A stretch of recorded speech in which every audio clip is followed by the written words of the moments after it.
Hey folks, if you're listening to this message, I am dead. I have died.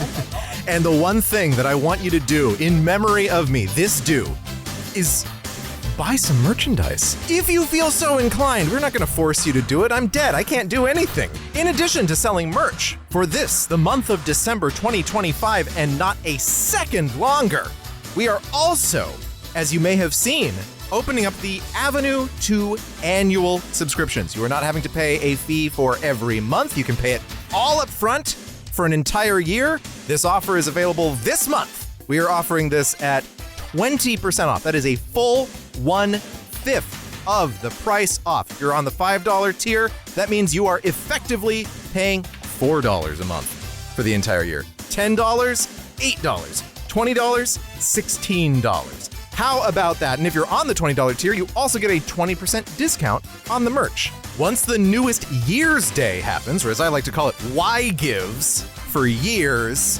January 1st, 2026, it's not available anymore. And I'm still gonna be dead. You can't bring me back, folks.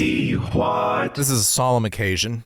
Oh. Of course, we are in our 4th remembrance of this day, December 7th, 1941, a day that will something. I don't quite. What happened on that day? I don't know. What? We were suddenly and deliberately attacked. What? By planes from the Empire of Japan. Japan? The Nintendo guys? Sorry, we're talking about Pearl Harbor right now, right? The base, the naval base in Hawaii. Yeah, no, the Michael Bay film. Yeah, well, there's a Michael Bay film about a naval base that nothing has ever happened to? Yeah.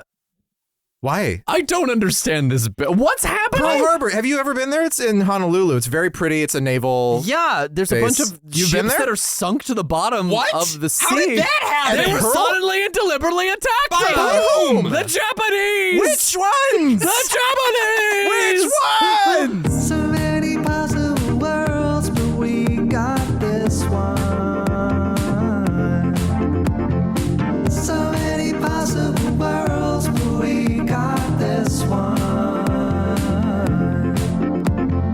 Welcome to the Worst of All Possible Worlds, the first and only podcast to be suddenly and deliberately attacked by Brian and Josh. I am the worst of all possible AJs. I'm the worst of all possible Brians. And I'm the worst of all possible Joshes. And we've forgotten nothing. We just remember that there's a really nice place that apparently I guess they just dumped their boats. Crazy. But if you enjoyed the really loud yelling and questionable scripting of that opening bit, I think that the movie that we're talking about on the show this week is going to be right up your alley. We are talking about a movie called 1941. Yes. Which is probably Steven Spielberg's most infamous flop, I would say. I mean, this and Always, but Always is no one remembers Always. It's kind of a nothing movie, right? Always fades into the ether, whereas 1941 is sort of more notorious because on paper, it sounds like the greatest movie you've never seen, right? Yeah, I was expecting, going into it, a movie that was going to be very hit or miss. Right. And I was so caught off guard by a movie that never hits once. No,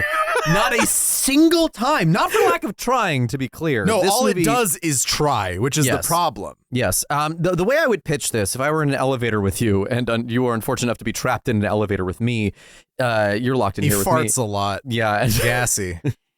And also, I just corner you and talk about obscure Spielberg films.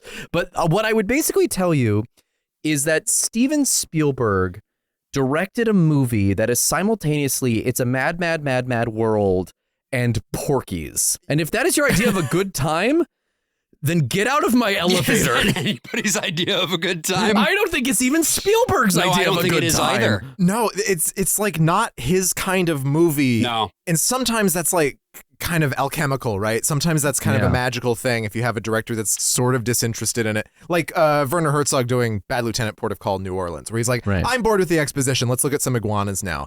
Here, this is a guy who's fully committed to every line on the page to the point of even getting the screenwriters to write more shit on the day over and over and over again. Right. But he doesn't know what perspective he wants to have on the film. Right. I would argue the screenwriters also don't really have a perspective. And really, nor do the actors. So this ends up being a very strange exercise. What are any of us doing here? One of the greatest film directors to ever live has made one of the most directionless pieces of work I have ever seen. But also the most directed. Yes. The most overly directed. This is a criticism that comes to It's a Mad, Mad, Mad, Mad World quite a bit. It's like, well, it's just so big. Stanley Kramer wasn't a funny man, and he had just done Judgment at Nuremberg, so he was like, what is the largest... Needed a break! Yeah, he was just like, what's the largest comedy I can do? Can we fly a plane through a billboard? Yes. But it's funny. In my opinion, I love It's a Mad, Mad, Mad, Mad World. Unfortunately, AJ, your first time watching it, you watched a very academic cut of it that maybe ruined your experience, and that's my fault. And you watched the extended edition of 1941. I did. Which is a half hour longer than the cut I watched. 2.5 hours. And it interminable. had a couple of the jokes that read as jokes to me that were not in the theatrical cut. Well, before we get into the meat and potatoes of the episode, I guess we should first just briefly frame up why we are once again celebrating Pearl Harbor Day. Yes, well, because of course I am a big fan of the Japanese Empire. Why are you looking at me like this? I thought you were going to say you're a fan of the naval base. Yeah. Like me. Oh, wait. What happened? I blew it. Brian loves Pearl Harbor. Yeah. He is your grandfather reading about the specific types of boats. There's a weird thing where I did go to Pearl Harbor in 1999. Oh, you did? Right. When I was a child. Did you talk about this before? Yeah, I forgot. I've briefly mentioned this before a couple times because my grandfather was there, not when it was attacked. Okay. Right. This was the year before Pokemon the movie 2000. Yes. Oh, that changed everything. everything. 1999. Yes, was a year before Pokemon the movie 2000, which of course led to the political career of Herman Cain. Of course, famously. You went and saw the USS Arizona and everything, right? Yes. Yeah. Under the water. How did they get there? Well, they got attacked. By who? By the Japanese. Deliberately, they were attacked. We watched these little movie things that are at the museum, and it's you never forget. My grandpa was, as I said, my grandpa was there. Not during the attack, but immediately after, because he enlisted and that's where he trained, was on Waikiki Beach. Oh, sure. So that was a big thing, bringing him back there. Sure. Almost 60 years later. Yeah. Yeah, for me, it was I guess, they say that you're supposed to remember this thing. And it's this really significant event, so you've got to remember it. There's not much that we can really draw from it these days. No. There's not much to remember, but it's the day that will live in infamy. It got us into the war, that's all. It did, and it was, I think we've talked about this a bit more in our Tora episode specifically. I think we talked about this, how most of the real story here is that U.S. naval intelligence just really fucked up. Badly. Yeah, well, in a way that on 9/11, the same intelligence groups also fucked up. Not naval in that case, unless... What did they know and when did they know it? Yeah. I'm just asking questions. Yeah, there is that whole story about the dancing sailors in New Jersey. Yeah. Part of the fun of going through art about Pearl Harbor is that no one really knows what to say about it. Right. There's the sense of betrayal, but betrayal by whom? It was by a foreign power that we were not on good terms with. But that not domestic betrayal, right? And also, yes, that we were not on good terms with at that time, obviously. Yeah. But that the United States has grown closer and closer and closer to, they're not going to do this to us again in the current, things would have to shift quite a lot before Japan would attack America again. A couple centuries of bizarre historical twists and turns. Yes, absolutely. And I actually think in the way that media about 9/11 is also incredibly weird and misguided most of the time. You didn't like that movie of Charlie Sheen calling 911 in an elevator? No, what was that one? The ones that jump to mind for me are the Nick Cage firefighter movie, the Oliver Stone one, and then of course the infamous Remember Me with Robert Pattinson. Oh, sure. Which is a rom-com up until the very last shot, which zooms out and reveals that he dies in the towers. Oh, yeah. And then there was also it could just be a story where he dies and they just make it that he dies on 9/11, which is the reverse of Reign Over Me, where the death happens at the beginning of the movie. Right. And it's again, most of the stuff about Pearl Harbor sort of falls into those camps as well. Yeah. It's almost like if Michael Bay's Pearl Harbor ended like with him walking out on the ship and being bombed. And of course, we do the most maddening thing by avoiding the most historically significant movie about Pearl Harbor, which is From Here to Eternity. We are always talking about the other stuff like Tora, which is when you read a book of military history, it's very detailed, this thing happens, this thing happens, this thing happens. Yeah. Or Michael Bay's Pearl Harbor, which is trying to be James Cameron's Titanic. Here's the thing. We will cover From Here to Eternity. We have all the time in the world. Yeah. We have From Here to sometime in the future. That's right. That's right. Initially, we were going to cover Pearl this time around. Yes. Which was a 1970s miniseries. Right. And it sounded just so bad that it was like, what if we watch this movie that might be middling and not the worst movie I've ever seen in my entire life? Unfortunately, I'm going to say it here. We have watched a lot of terrible stuff for this podcast. This is so bad. Nothing hurt me in the way this movie hurt me. I think this is the worst thing we have watched. I agree. I Okay. thought I was doing us a favor by like choosing. I was like, it's Spielberg. How bad could can it be? get? Right. I've seen some of the footage of this. At least it's like big and destructive and wacky. But like, this is a really ass. At least it's still just a movie and not a miniseries. Like, I think we're Right, going to it is suffer shorter. through Pearl at some Yeah. point. But It did feel like it took me hours to watch, though. Because it took Josh hours to watch because he kept pausing and watching other movies Yeah, to soothe himself. I had Yeah. to, because again, this is a movie that came out in 1979,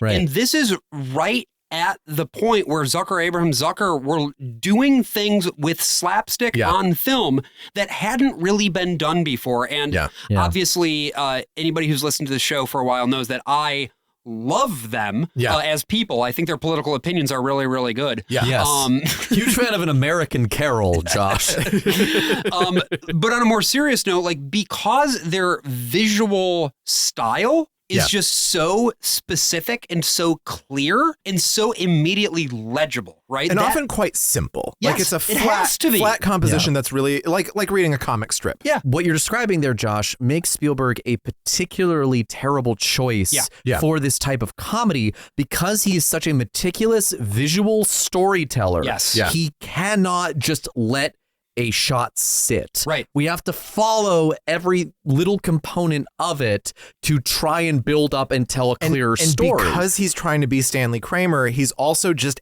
adding shit and adding shit and adding shit and being like, what if I cross-cut between 6 different things Yes. over the course of a very long scene? And you can kind of see hints, interestingly enough, of the kind of direction that Zemeckis will do once he does Back to the Future. Absolutely. Where he perfects suspense. He does it better than everyone else at the end of Back to the Future 1. It's like a fucking Swiss watch. Spielberg, it's like, this is what happens when you just overcrank it. One of the big things that I would like to talk about as we get into this is how in order to have an effective comedy, you need to ultimately have a pretty simple premise, right? Yep. Airplane. There's an airplane Plane crashing, and it's maybe gonna crash. What's gonna happen? They were able to, as we talked about in that episode, take a script of an old B movie and just jam a bunch of jokes up its ass, and it immediately became really good. This movie, on the other hand, 1941, had... I mean, I was reading a little bit about the history of how this thing got developed, but it just it was trying to be so many things to so many people at once that it was never going to succeed. And what's so interesting about this movie is that it's based on a few real things. They got Zemeckis and Bob Gale to write this. They had just done this 60s period picture. It's not super well loved, but you can see what's in there that's going to end up, again, in Back to the Future later on, called I Want to Hold Your Hand, which is about these 6 teenagers who try to basically break into the Ed Sullivan Show to see the famous Beatles performance. Yes. So they have this idea of doing the same sort of thing, but as a snapshot of the very end of 1941, the moments when America is getting involved in the war. And there are so many interesting things that they're drawing from of the social unrest that was happening in the United States during the war, of the absolute panic that Californians especially were feeling at that time, and the darkly hilarious things that resulted from that in the wake of the attack on Pearl Harbor. And I think that if you want to make a comedy about social panic, you kind of need to do an Armando Iannucci thing, right? It needs to be a bunch of dumb people behaving very, very dumbly. Yes, but be high status people who are stupid, right? But the focus, again, it needs to be very simple in terms of the core mechanic of what is going on, who wants what, and why. And those motivations need to be foiled by a force that is also very clear. Again, using It's a Mad, Mad, Mad, Mad World as an example. This is a movie where everything gets really big and out of control, but it starts with a bunch of random people on a road learn about a bunch of money that's been buried. Yes. And they're all going to go and try to find it. and they all start turning against each other, and then it gets crazier and crazier as they hit obstacles on their way there. Right. Yeah, it is a goal. I mean, because Josh, I don't think you've seen It's a Mad, Mad, Mad World, right? That focus of we have to get to the money focuses that movie's attention. The one movie that we haven't mentioned that I think this movie is in 1941 is in conversation with is Dr. Strangelove. Yes. A film that we have also covered on this podcast. But the difference is in Strangelove, there are 3 plots happening. Yeah. There are only 3. In this movie, there are conservatively like 9 plots happening. Dr. Strangelove is a very, very simple movie. It's a comedy of manners with a lot of bullets flying too. And, but like, you know. And to the point of like, there needs to be a clear point that everything is coming to. Yeah. In the case of Strangelove, it's will they drop the bomb? Yes. Are we going to start nuclear Armageddon? Here are all these complicated things that are leading to one very simple thing. And here, we don't know where the movie is headed. No. But not even a little bit. I do want to talk a little bit more about that context for a little bit. Sure. Of not the context of the movie, but the context of the events that the movie is drawing from. America, before we got involved in the war, was not the way that it kind of gets depicted in Why We Fight. And most people did not like Japan and did not like Germany at this time. And they were worried about spies around every corner. So before December 7th, like this is FBI statistics from 1940.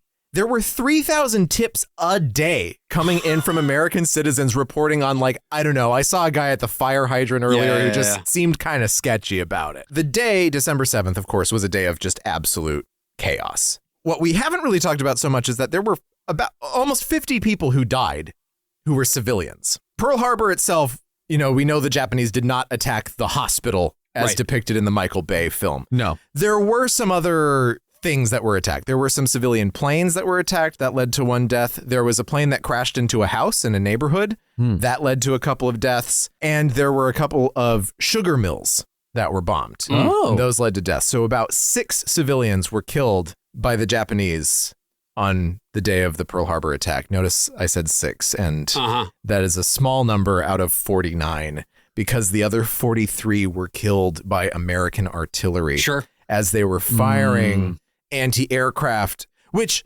those rounds are supposed to explode midair. That doesn't happen 100% of the time, unfortunately. Well, and when you think about the amount of ordnance that they were deploying that day, it makes sense. Shooting it inland, you know, shooting at the planes just as they're going overhead. That thing arcs, it goes in, and a lot of these dead were children.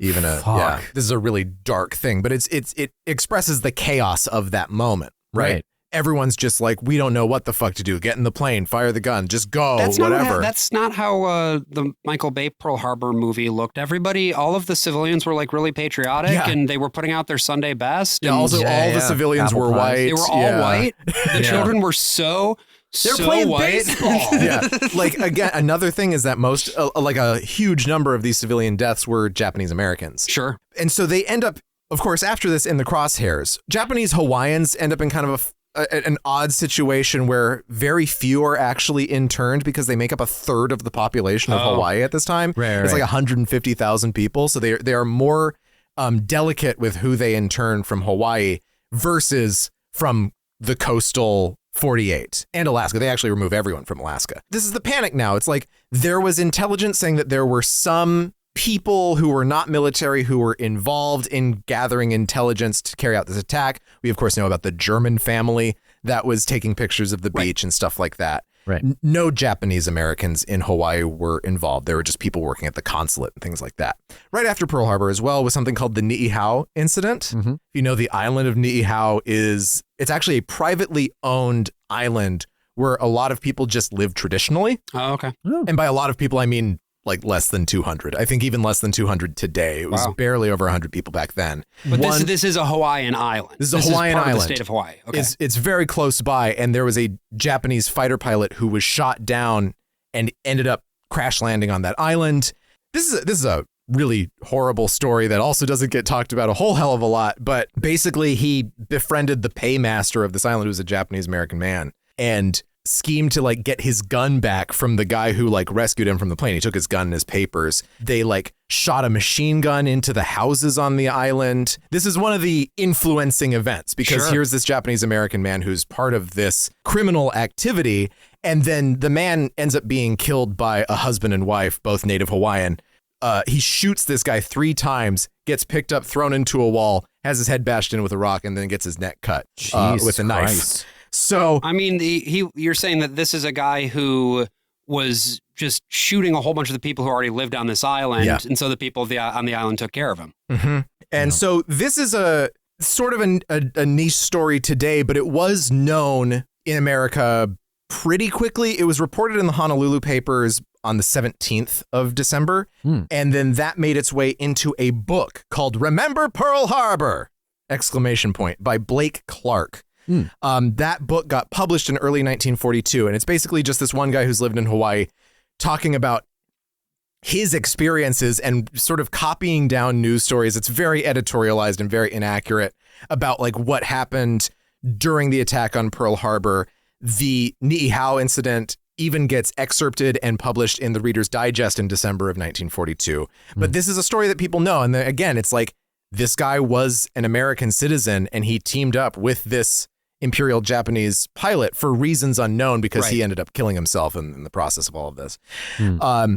But there are also a couple of submarines that have stayed between Hawaii and mainland U.S. Japanese submarines. Japanese submarines. No, actually, they're Congolese. They were just hanging out. These submarines managed to shoot down a few like merchant vessels. They don't actually hit any military targets at all. I think they're mostly just firing blind, as you do in a submarine. And again, this is more about, I guess, trying to stoke some kind of fear in the American populace. So on February 19th, 1942, FDR issues Executive Order 9066, which is the one that authorizes the construction of the inland internment camps. Right. So this is, I didn't actually realize that Executive Order 9066 was really only 3 months after Pearl Harbor, the bombing of Pearl Harbor happened. We were already incarcerating and deporting and doing whatever with various like Japanese nationals. We weren't really doing this with citizens, although we were definitely upping surveillance and all this stuff. We were going after some Germans and Italians as well. But then, of course, this was the big thing that was like, we don't care if you're a fucking 6-year-old child. You're going to end up in Arizona or some shit,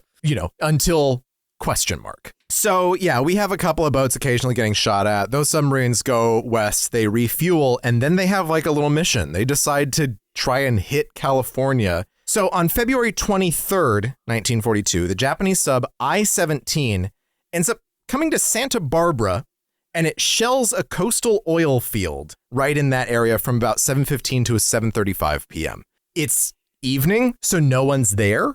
Yeah. There are some people like leaving and they hear some like explosions going on. And they they're certainly like, hear it. Yeah. And of course it's an oil field. So sometimes things explode. Yeah. And they're like, oh, fuck. Okay, and then they're like, there's a gigantic submarine out there just shooting one gun over this way. But like, in terms of what's actually going on here tactically, this is a show of force and a way to make people be a little freaked out, I imagine, more than anything else. Basically just about demoralization. It's also like, happening while FDR is delivering a live speech over the radio. Because also part of it is psychological too, right? If they can just pop up out of the ocean anytime, and shoot anywhere, an oil field, well, what else do they have? Absolutely. How many submarines are there, Yeah, right. It's a submarine. You don't know. They're under the water. Is Toshiro Mifune in one of them? We don't know. There are no casualties here, no injuries even. There's some ordnance that ends up going over people's heads. They see that. And then we start getting reports. These are probably just a lot of people saying something that their neighbor said or imagining it themselves, or maybe they saw a boat and saw a reflection off of it or something. The one that gets noted in the New York Times at this point is from a Reverend Arthur Basham, who was visiting. Damn near killed him. That's right. Who was visiting Montecito from Pomona. And he said to reporters that he saw a submarine signaling to shore, like flashing a big light to the shore. Right. Again, feeding the paranoia of we have already been invaded by all these immigrants, basically. Yeah, and the fifth column is in here. They're getting their message, right? Yeah. Stand back and stand by, or whatever it's going to be. Maybe it's giving a date. Maybe who knows? Who knows? So the very next day is something called the Battle of Los Angeles. And I love that even within a day of it happening, the news reports of it are just like, look at how fucking stupid we all are.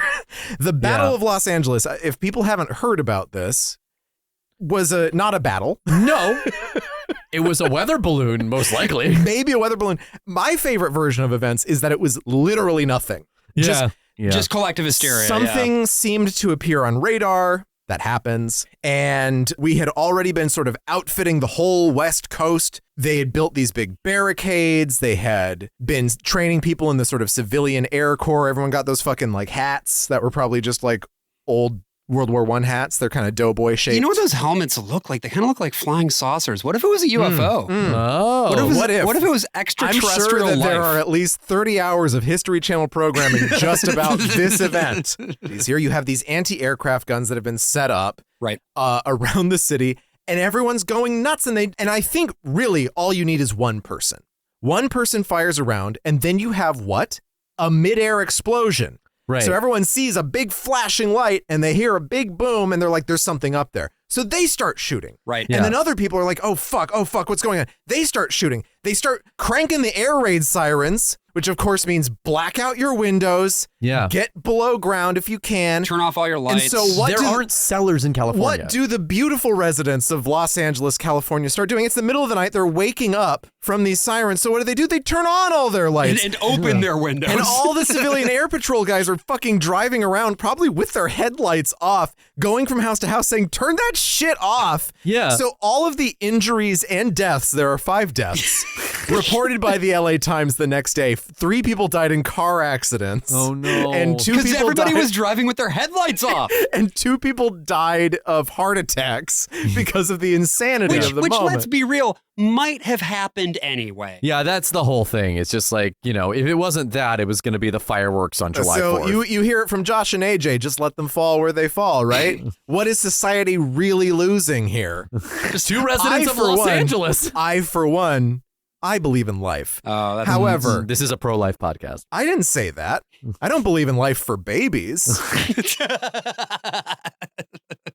it is remarkable, though, that you only had 5 deaths, considering, again, that in the case of like Pearl Harbor, you had all of these civilian casualties from the anti-aircraft fire and artillery fire, although presumably they're shooting over the water, maybe. Yeah, and also probably much more ordnance in the case of something like Pearl. Because That's true. That's true. Yeah, so this is just a weird day that everyone is immediately trying to live down the moment after it happens. Right. And so like for these guys who made this movie, only one of whom was even alive when World War II happened and was a baby, they come across this as just sort of an obscure story while they're looking up while they're research reading material. magazines, basically. Like Bob Gale is going down to the library and just reading magazines from 1940s, like 6-8 hours a day. Well, all of this sounds like prime subject matter for a screwball comedy starring Dan Aykroyd and Jon Belushi. Yes. The original draft of the Blues Brothers was very different, but yes.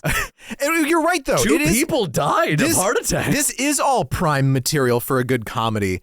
And Norman Jewison already did it with The Russians Are Coming, The Russians Are Coming, by not linking it to that specific historical event. But like, this is a good idea. In theory. The movie didn't get made good. No, because it also decides to throw in one other thing into the gumbo, right? Which is the Zoot Suit Riots. Yes. And only kind of, because only it doesn't really become There's a just Zoot some Suit guys riot. who are there. It just becomes Army versus Navy versus Marines riot instead. Yeah, and because they take out the racial element of the Zoot Suit Riots, which is a horrible thing. Really, riot isn't even quite the right term for it. It's like sometimes it was just like, we saw a guy on the street, we beat him up and we drove off, right? Yeah, Took his it's clothes. more just like a series of hate The Zoot Suit crimes. riots were specifically targeting Chicanos and black people as well. Yeah. Yes. And largely these people were kids, because if they were not kids, they were in the army. Yeah. So, like these are a bunch of fucking sailors, white sailors, being like, you know what, fuck this shit. We're just going to go and beat up some minorities today. They'd go into movie theaters with flashlights and find a guy wearing a zoot suit, drag him up in front of the screen, tear all of his clothes off. And again,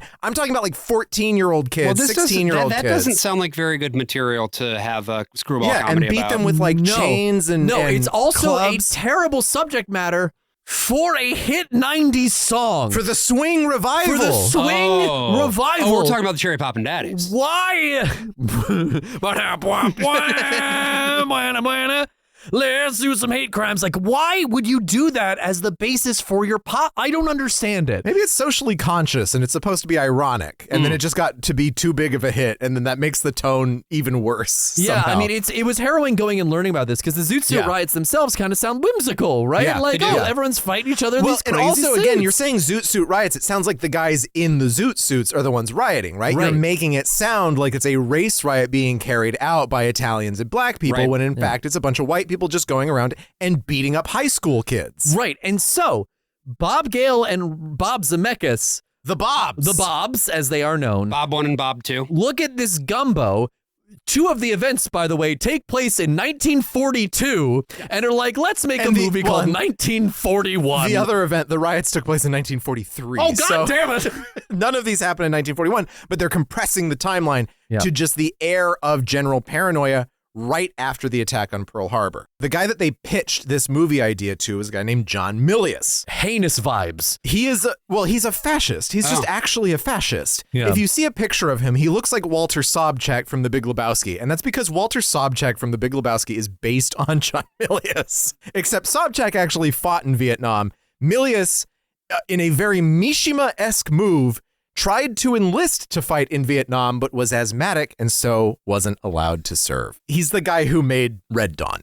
He is also the script doctor for Dirty Harry. He wrote the one-liners. Jon Milius also became the director of the NRA. He really likes guns.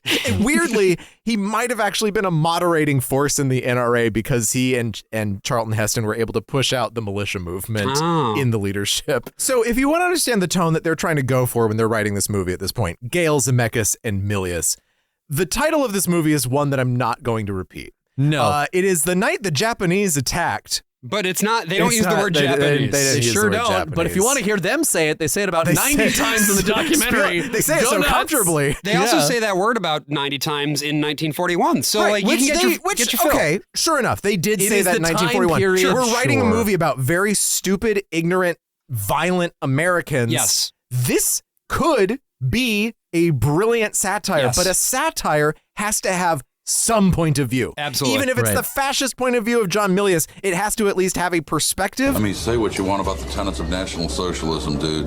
At least it's an ethos. And then skew the universe of the movie to that perspective. Which it does not do. No. I mean, the only person that this movie was too political for was John Wayne, who was offered... That's really funny. No, and Charlton Heston. Wow. John Wayne's story is the one where he really wanted to work with Spielberg for a really long time, and Spielberg sends him a copy of the script, and then Spielberg says the next day he gets a phone call from John Wayne saying, I will be very disappointed in you if you do this. Yeah, not only am I turning this movie down, like, I will never, ever even think about you ever again if you ever make this movie. That was serious shit that happened to us on December 7th, 1941, you goddamn fucking commie pinko piece of shit. This is probably like woefully naive and ignorant of me, but I don't think I realized up until the past few years just how fucking stupid John Wayne was. Oh, he was incredible. incredible. One movie that I would love to force you guys to watch is The Green Berets,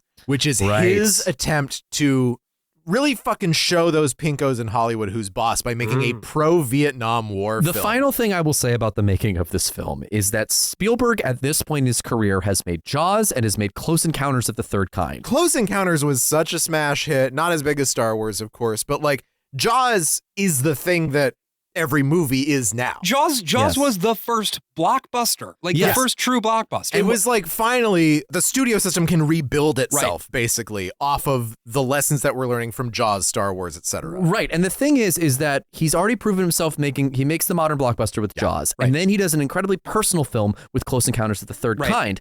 And then he didn't know what to do next. Right. And this so you make a comedy, right? Well, yes. And this thing kind of fell into his lap. He was golfing with Milius. Yeah. It was skeet shooting. Oh, it's skeet even shooting. weirder. It wasn't even golfing. He was going skeet shooting with Milius, and he brought along Gale and Zemeckis as like his little toadies. Yeah. Like, hey, boss. I like the idea that they were both the caddies. Yeah. I got the new guns for you, boss. And Zemeckis is like, have you seen the jugs lately? The jugs are jugging out. And it feels more like an Ass Man to me. I feel like this is an Ass Man's movie. Yeah, I know. Well, you know what? He grew with time. He explored all elements of his being a You were going to say aspects. Yeah, I did. And then I thought better of it. because I respect our audience. I don't. No, but he tried to pitch this movie to MGM, and they said no initially. And then they're like, you have to change the title at least. Yeah, and these were the bobs, you can't right? have a movie with an anti-Japanese slur in the title in the year of our Lord 1979. But Milius really wanted the slur. Like, he really pushed for it. And then the MGM turns it down. It's not even a good title. No, it's a terrible title. That's the most working title ass fucking thing I've ever heard in my life. Yeah, and so then 1941 is a much better title. It is, and I mean, you know what? There's no good title for this movie because the movie should not exist. Yeah. But then when Spielberg comes along, he's like, "Hey, we're gonna do this movie." The studio is like, "Well, man, you're Steven Spielberg. Let's go with it." And it was the same guy who turned it down at MGM before. There were warning signs, and they went against those warning signs. He actually read the script, and he was like, "I think this is ass, and there's no jokes."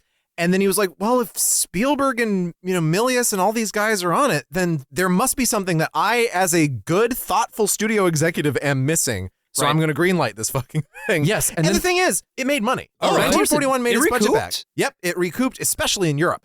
The Europeans really liked it. They loved it. It grossed, it was about a $20 million picture, something like that. Thereabouts. It went over budgeted a little bit and made $90 million back. Wow. So it's a huge disappointment in terms of what Spielberg is able to offer a studio usually, but it does fine. The original budget was $11 million, and they just kept pushing it up because, again, Spielberg just kept adding shit and adding shit and adding shit. They'd have a little role, and then he'd be like, well, I got Slim Pickens to do it. Let's add 5 more scenes with him. Honestly, that's the clearest comedy in the whole thing. I didn't laugh a lot, but I mean, at least the jokes are clear. Yeah. That's the setup for 1941. Let's dive into this. I'd rather not. Do we have to? We're not going to get too detailed with the plotting because the plotting is so intricate. I am going to do my level best to outline the beats of what is going on so that you I don't want you, dear listener, the person listening to this right now, I don't want you to have to watch this movie. No, absolutely not. There will be times where it is unclear probably exactly what is happening in the film. That's hopefully that's okay. Live with it. If I'm doing in your heart. If I'm doing my job, it will be accurately reflecting what the experience of watching this movie is like. Because you, if you watch this movie, will also now know what's going on. I don't know. I thought the movie made sense because I watched the superior director's cut, which is that is true. It does spell things out more. Hour longer. The worst thing about this movie is how smug Steven Spielberg is. Because this movie starts with an extended movie parody. What is the movie being parodied? His own movie! Jaws. He got the actor Jaws. back. And it's not just that he's parodying Jaws, yes, with the same actress who's the swimmer at the beginning of Jaws. He is parodying Jaws like 3-4 years after he made it. You can do that as Spielberg in 2000. You can't do that as Spielberg in 1979. Get the fuck out of here. I should also note that there is a completely unnecessary opening crawl even before we get there. I get the idea if you're trying to go for something that feels like a movie made in 1942, like almost like it's going to be an educational film or Why We Fight or something. There was some version of the script that ended with the screen freezing and the text just saying buy war bonds. Yeah. That is a clear idea of a movie, but that is also not what this title card expresses, nor does it make any sense for it to be followed up by a woman going skinny dipping in the middle of the night and then ending with full up frontal nudity, which you would never see in 1940. Ending up impaled on on the top of a submarine's periscope. She grabs onto it. No, that's funny. That is how it is described in the documentary. Yes, like she's thematically impaled. Yes, she is not. She has not been killed by this like it's a steak. But she is like the getting idea railed is that it's by a the submarine. It's a sexual thing, a huge penis that's rising out of the water. And she's stuck nudes, clinging to it with her ass hanging out. To the point of the Jaws parody, such as it is, they even play the Jaws theme. Yeah, because John Williams wrote the score for this movie. So he gets play Jaws himself. You can't do that. You can't do that. You can't do that. You can't. It makes sense when Airplane does it, and even then, it's like everyone had already done the Jaws parody. It's already hacked. But when you do it in Airplane, it's so dumb that it makes you laugh. And that's the difference, right? Well, I mean, and this also seems like I honestly, it kind of feels like Spielberg thinks this is his final movie because he's putting in references to his other movies. He's putting in reference to like the TV shit that he did. Like, it's ridiculous. A Japanese submariner who has just come topside sees her, points at her, yells, Hollywood. And this is a great example of the type of comedic writing that you will enjoy in this motion picture. Yeah, and the idea of the joke is that he is so transfixed by her tuchus that he doesn't close the hatch and the water starts spilling in, but it's more just that you start seeing water spill in. Right.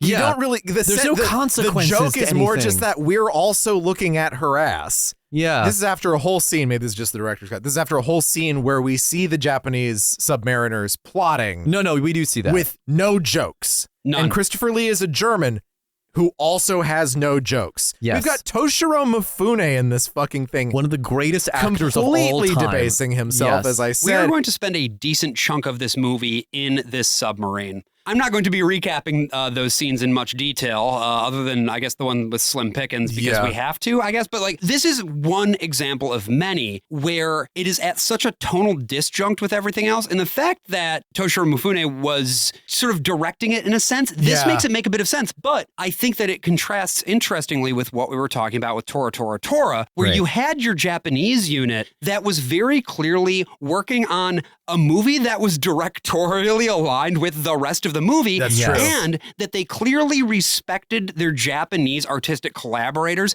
in a way that does not appear to be the case in this fucking movie at I will all. say it is amazing watching Christopher Lee speak in a language of a man he probably killed. Do you know what I mean? Like, the way that you phrase that is like he stabbed that man in the back and then sucked his language His out language of the the language wound. into him, yes, through the knife wound in And his if you back. think Christopher Lee is here is going to bring some gravitas or just like be so serious that it becomes funny, Absolutely no, that's not happening. Unfortunately He's not. just kind of there. He's to just the point that fucking- I didn't even recognize that it was Christopher It's so Lee. dark for a at while, first yeah. too that you're just like, is that Christopher? That can't be Christopher Lee. He's Right. a German. No, it's Christopher Lee. Yeah, how about Anyway, that? that's a bit about the submarine Count shit. From here, it's a smash cut to our boys, I guess. The protagonists of this film. Well, one of the protagonists and then a blonde guy who kind of disappears. Yeah, he's a guy who is around. And this is, what is this character's name? Oh, I wrote it down. Yeah, okay. Wally. That's Wally, and I had to wait like 40 minutes before I could fucking hear his name at any point. And Wally is played by a guy named Bobby DeCicco, who was also in I Want to Hold Your Hand. Not a super well-known guy now, but he's last time he worked was 2018 in An Interview with God. Oh no. The main character here, this guy named Wally. He's I guess a chef, a cook. He's a cook at a restaurant. He's a bad cook. He's a bad cook. Who's just obsessed with jitterbugging. He's wearing a tasteless Pearl Harbor shirt. This is almost a thing. Yeah, he's wearing when they're badly cooking. He has this Aloha shirt from when he visited Pearl Harbor, presumably before the attack. Before the attack, and so there's a bunch of GIs at the restaurant. Right, One of guys whom, who have all just enlisted like last week. right. One of whom is Dan Aykroyd. What should be a slam dunk Dan Aykroyd role. He's Yes. a guy Yes. who knows all the ins and outs of every military manual and he can recite them all verbatim. Yes. That's just a Dan Aykroyd role right I mean, there. he played that role in Pearl Harbor in 2000. Yeah. Wait. Oh my God. How many Pearl Harbor projects has Dan Aykroyd done?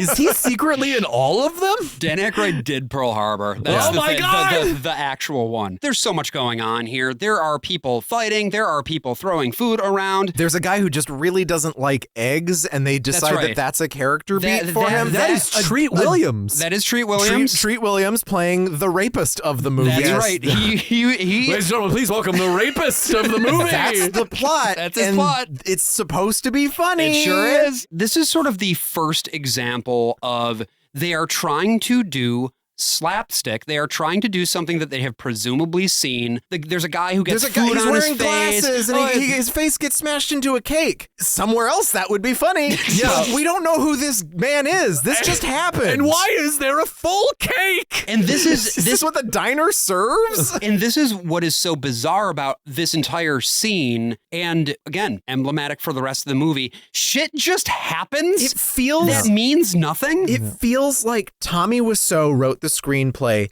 handed it over to the most capable people in Hollywood, and they filmed the entire script, every word, without changing it. And this scene is supposed to be establishing our protagonists.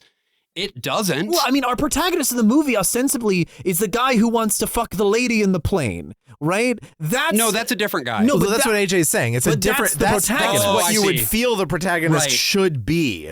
Yes. And also, all of these guys are brunettes. they all look kind of the same. Yeah. And so it's just... Yeah, you have these two characters who are supposed to be rivals for the same woman, and they are identical to each other. Yeah, no, it's really hard to tell. And one of them is Wally, by the way. And that's not the plot. Like that would be one thing if that's kind of the plot. If one of these guys is a creep and she doesn't want to be with him, the other guy is Wally. But no, they just look the same, and it goes uncommented upon. After this scene, we get Jim Belushi. He's back. Nope. In aviator form. Not Jim Belushi. Jon Belushi. It's going to keep happening, folks. It sure is. Yeah, Jon Belushi shows up. This is the first time I almost felt like I was going to laugh. Yeah. Because he just sort of shows up and shoots a gun a bunch. And it's Belushi, so like, of course, you know. There's energy here, at least. Something is happening. Yeah. The problem is, there is nothing for him in the script at all. And it turns out that he was supposed to have a bit role, and then they just expanded it because it's fucking Belushi. Yeah, it was and Wally basically was just huge. like He was the beginning SNL and breakout end, star. and then they cast him, and they're like, let's give him a bunch of scenes. And of course, he loves to ad-lib stuff. Right. And the thing that he goes to the most as an ad-libber is like this semi-verbal, drunken caveman thing, but who is both supposed to be slipping on banana peels all the time, but also supposed to be the coolest guy ever who everyone likes. Right. And I find that whole comedic conceit just so dumb. But it works in Blues Brothers is the thing. And Because Blues Brothers, he's not subverbal. He's like a guy who talks and like exists in the world. Here, they're just having him ad-lib weird physical bits in the cockpit of a plane where he's like biting open a tomato soup can. On its own, it's funny. In the context of the movie, that's a cutscene, but in the context of the movie, it's just bizarre. Like he shatters a Coke bottle at one point instead of opening it. He just shatters it on the cockpit and like throws it in his face. I'm like, that is a funny action to do. Right.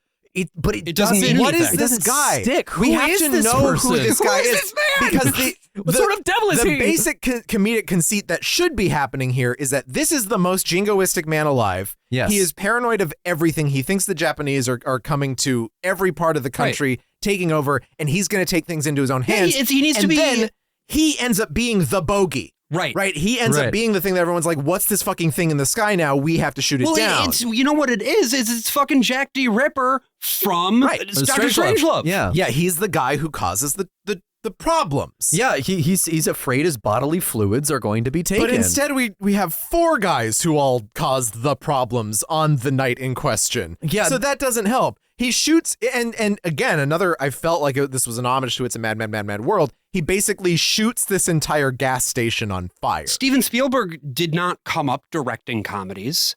From what I've seen and heard of him, I don't think he's particularly funny. But he can direct comedy just fine. I mean, I guess right after this, he does Indiana Jones. Yeah, and Catch Me If You Those Can is pretty funny. funny too. Yeah, but it's funny in a cool way. And it's not right? It's not comedy. slapstick. Exactly. It slaps. I mean, There's come stuff on. there's stuff in the here whole that is- chase and the fucking frying pan on top of it. but- It's like the most slapstick you can get. I mean, there is stuff like that, but it's not a whole movie exclusively built And on that's slapstick. action slapstick. It's an adventure. You even yeah. get a lot of action slapstick in like James Bond. Those aren't comedies. Well, some of the Roger Moore ones eventually get there. yeah, it's but also the Roger incredibly Moore ones simple. are also just such ass. They're so though.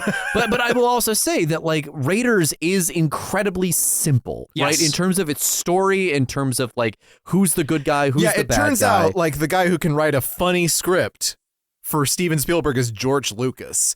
And and that honestly makes some sense because George Lucas is funny. Very clearly, even though some of his sense of humor is very weird. Yeah. To the point of being inscrutable. He's able to internalize these old movies from the 1930s that Spielberg loves to reference, or the 40s. Yeah. And Spielberg here is just in reference mode, whereas Gale and Zemeckis have written like a Playboy short story. Yeah. Basically, it's so much tits, ass, balls, racism. Well, it's like it's too R-rated for the kind of innocence that Spielberg brings to it. Whereas Right. George Lucas is like writing a bunch of racist jokes that he doesn't even kind of like understand as racist jokes because it's like, well, Bob and Bing did this. Right. It's just like a funny thing they did in the old movies. Let's put some tits on the duck.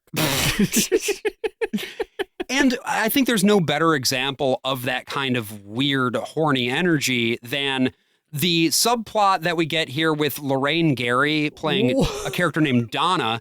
Donna has and this is how it's put in the movie, planes on the brain. And I think that's supposed to be a joke. Planes? That's where it's placed in the scene, right? That's the punchline. That's the button of the interaction is she's got planes on the brain. Yeah, and she just gets wet from planes. She can only ever come if she's on an airplane that's in the sky. Only ever has sex when she's in a plane. Yeah, she doesn't even get turned on until she's up there. And again, this is one of those things that this could be a functional setup. Yeah. This could be funny. Yes. It doesn't need so much explanation. No! And there's so much, like they do this fake run where they're sitting in the plane and her eyes are covered. Am I just talking about director's cut right now? No, it's in the theatrical cut too. Every time I'm like, they definitely cut this scene. No, they didn't cut this scene. And it's mostly the Zoot Suit stuff. But they're sitting in this plane and it's like, you can see where it's going, but it takes so long to get there. And they decide to throw in so many gags in the meantime where it's like,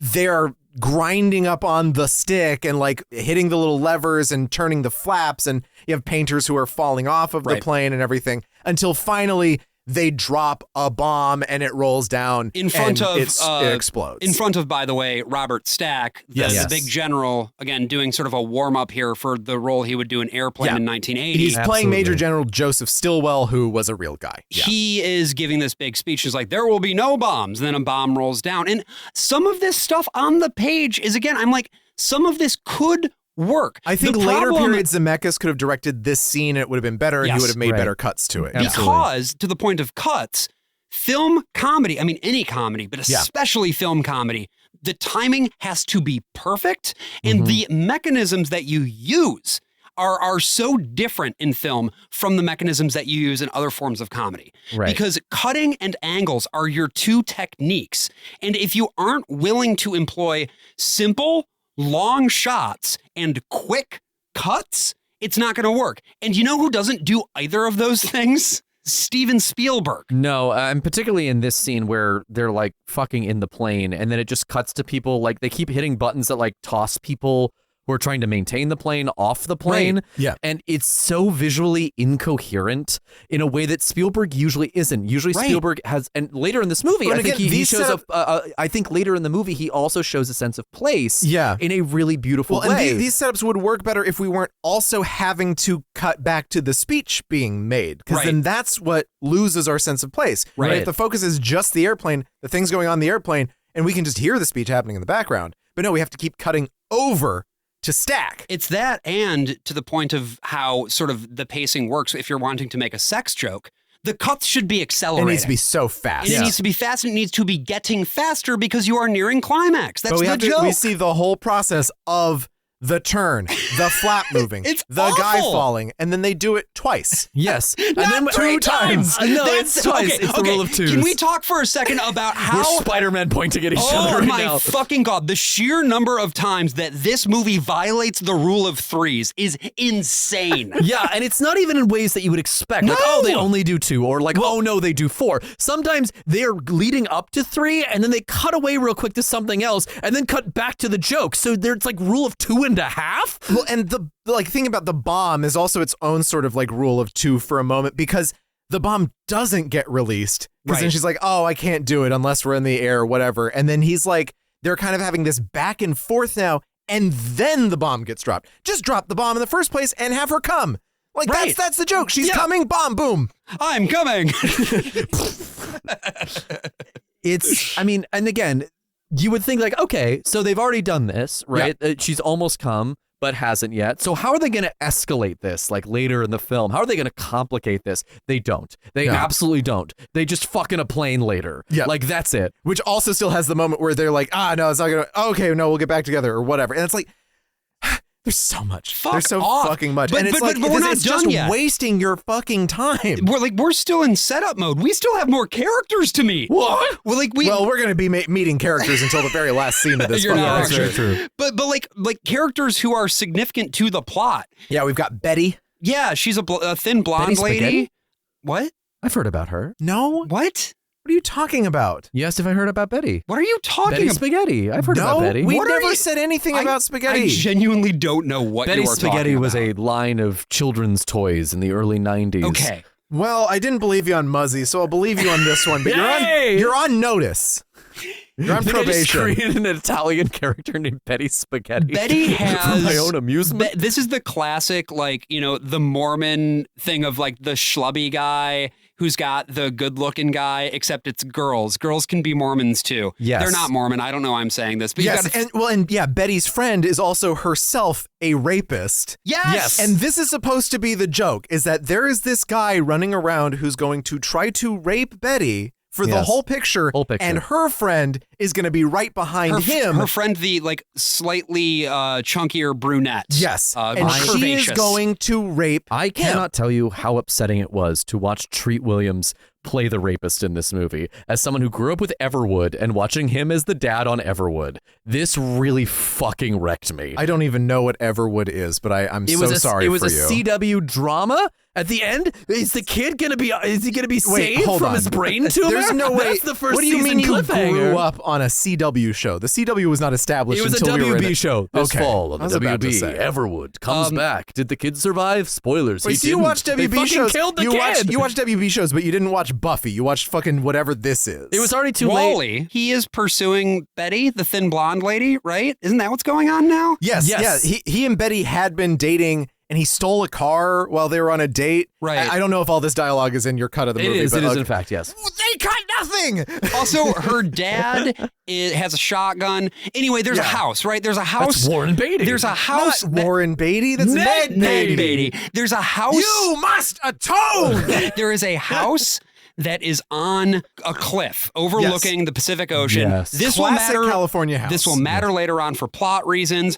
But I'm just going to read my notes here verbatim, right? Yeah. Let's go. The cook from the beginning of the movie is there in a zoot suit. Also, the girl's dad has a shotgun. Also, there are children who have set up a trap that the girls fall into. And there's a housekeeper inside who's vacuuming and finds a revolver. And then Dan Aykroyd shows up and breaks the front door down of the house with an artillery gun. What is going on? Yeah. So basically, there was this thing about like some artillery being placed in people's yards. And so the Coast Guard or whatever has decided to put this artillery in Ned Beatty's yard to be like, we will use this. You don't touch it. And Dan Aykroyd gives him a list of don'ts. That's a little bit of classic screenplaying here. It's the only time you get it where it's like, well, that's going to come in handy because then he's going to start shooting the gun. Thing. Yeah. Right?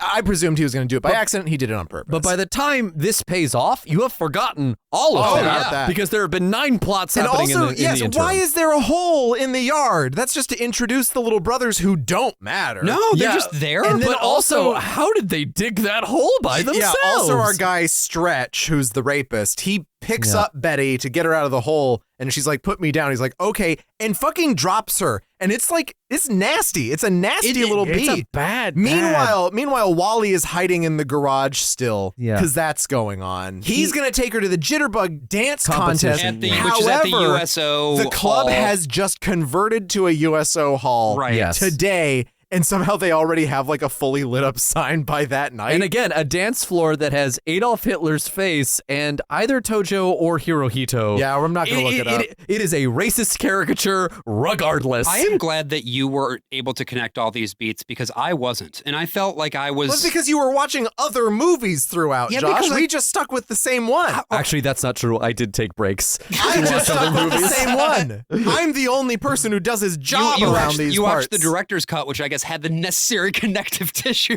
Yeah. Apparently, no, though. You guys had all the same scenes I assumed were cut. We had the same thing. I have a question for you both. I have an answer. Why were the Japanese Navy wearing white Converse shoes? Were they wearing Chuck Taylors? When? There is a shot where they bend down and you can see the bottom of the star on one of their shoes. Well, that's just because they're extras. Are you sure it was a star and not just like the sun? You know, maybe they had Japanese Imperial Navy Converses. Those were custom Chuck Taylors, for the Chuck Japanese Taylor, Navy. notorious imperial spy. It's sort of like how IBM built punch cards for the Nazis, Converse shoes for the Japanese. Well, It's a very especially dark, like talk about they had to change the brand name to make it sound more Japanese during this imperial period to be more nationalist. They're called Chocotaros. It's my favorite. Yeah. Mine too. back on the Japanese U-boat, things have gone from bad to worse. So they surface. Yeah, that's the other thing. It is a U-boat, but no, it's German. That's why there's a Nazi there. Yeah, it's his submarine. It's his boat. And it's all broken because German engineering is bad in this? in this universe. Well, they were like, hey, the old hack bit about everything from Japan being broken and cheap is tired and worn out. So let's do it that the German technology is actually bad. Yeah. There was a bit where they're trying to get, for no reason at all, trying to get a radio through the hatch of the submarine. Well, Slim Pickens, he needs his radio. So they're trying to get it down there and it's too big. And they're like, oh, man, we should really make these smaller because they're Japanese and the Japanese make small radios in the 1970s. In the final, in the final cut. The theatrical that was in cut, the theatrical cut as well. Well, not the thing of them making it smaller, just the reduced radio. They just say they need to make it smaller. It's just a line. Okay. Because it's like, that's what happens now. Josh, I'm now coming around to the fact that maybe you didn't watch the theatrical cut either. J'accuse. Listen, it was tough going, man. No. I did watch the whole thing. I've got the notes to prove that. it. That is true. You did take very detailed plot notes. The Japanese U-boat moves in on a beachhead and they abduct Slim Pickens. Yeah. Yes. This, I know, is not in the director's cut because the director's cut has a whole thing where they're like, we have a unit of specially trained men. They're all descendants of ninjas. And then it cuts to a random empty Christmas tree farm somewhere in the California countryside. Sure. And there are a bunch of trees moving around and it's the guys dressed as Christmas trees.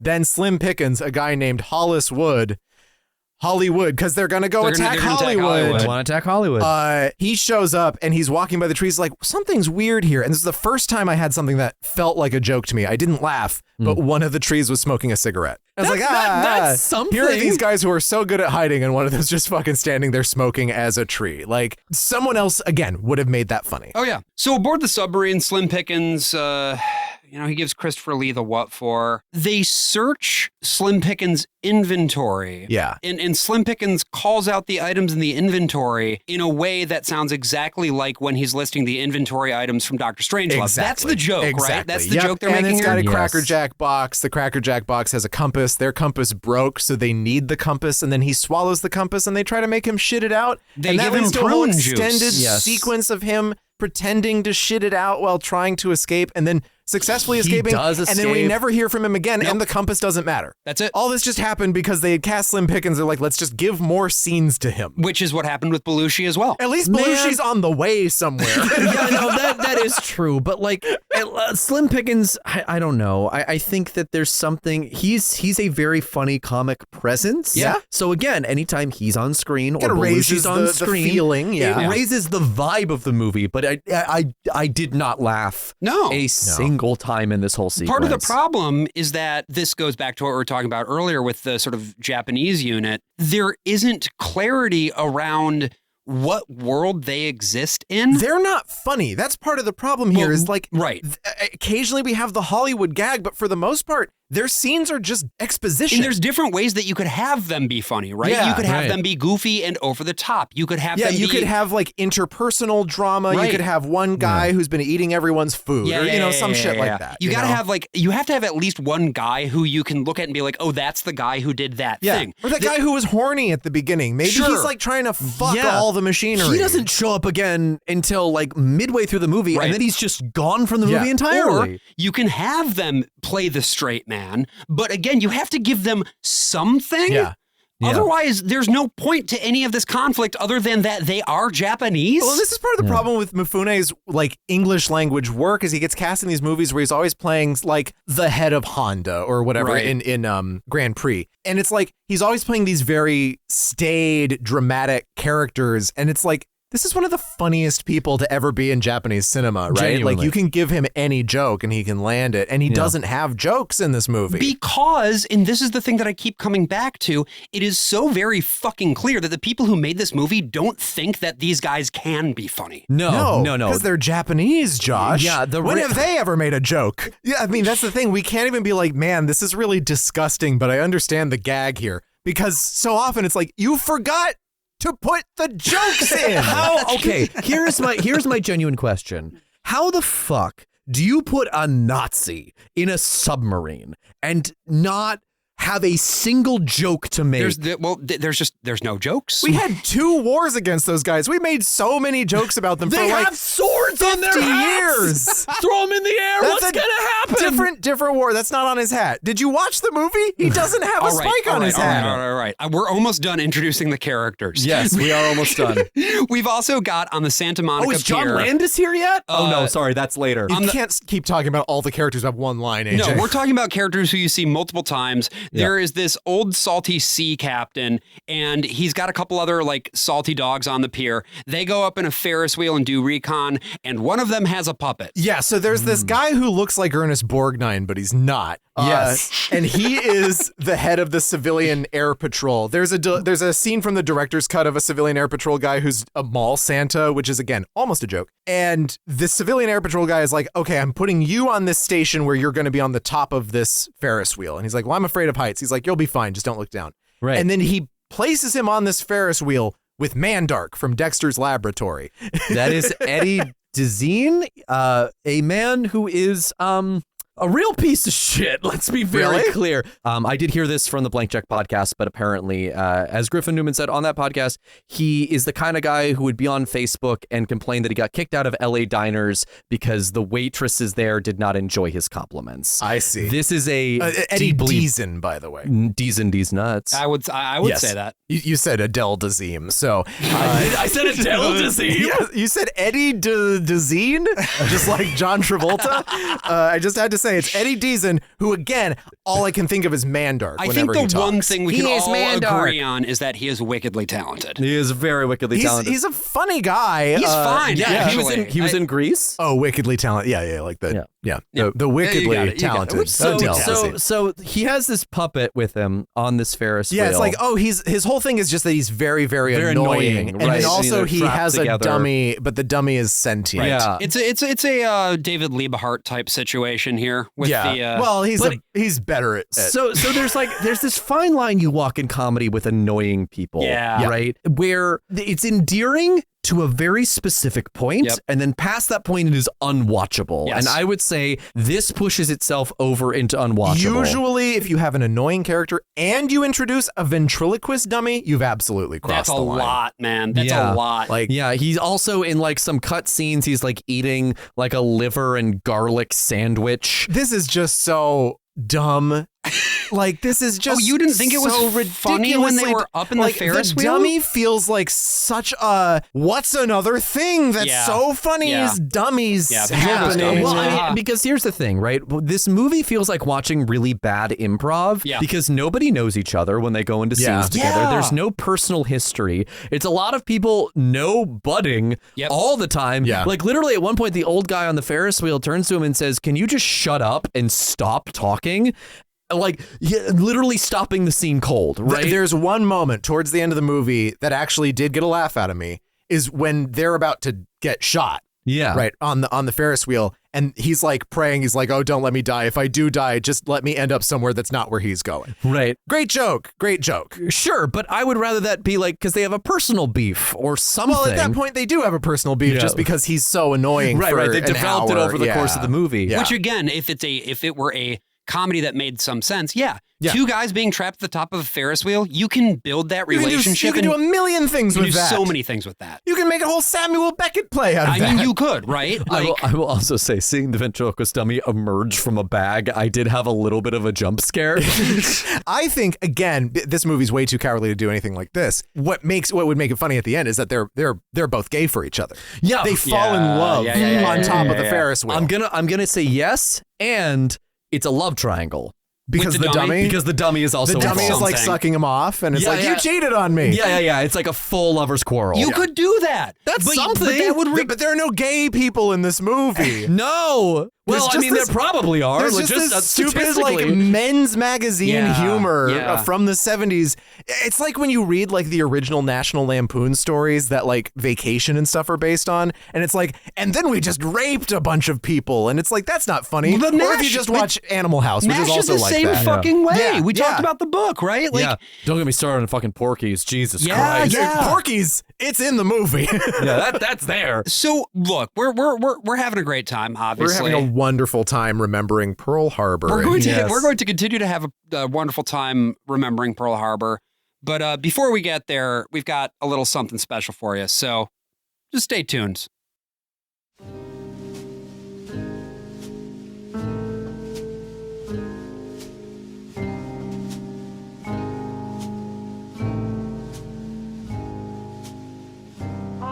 Something special.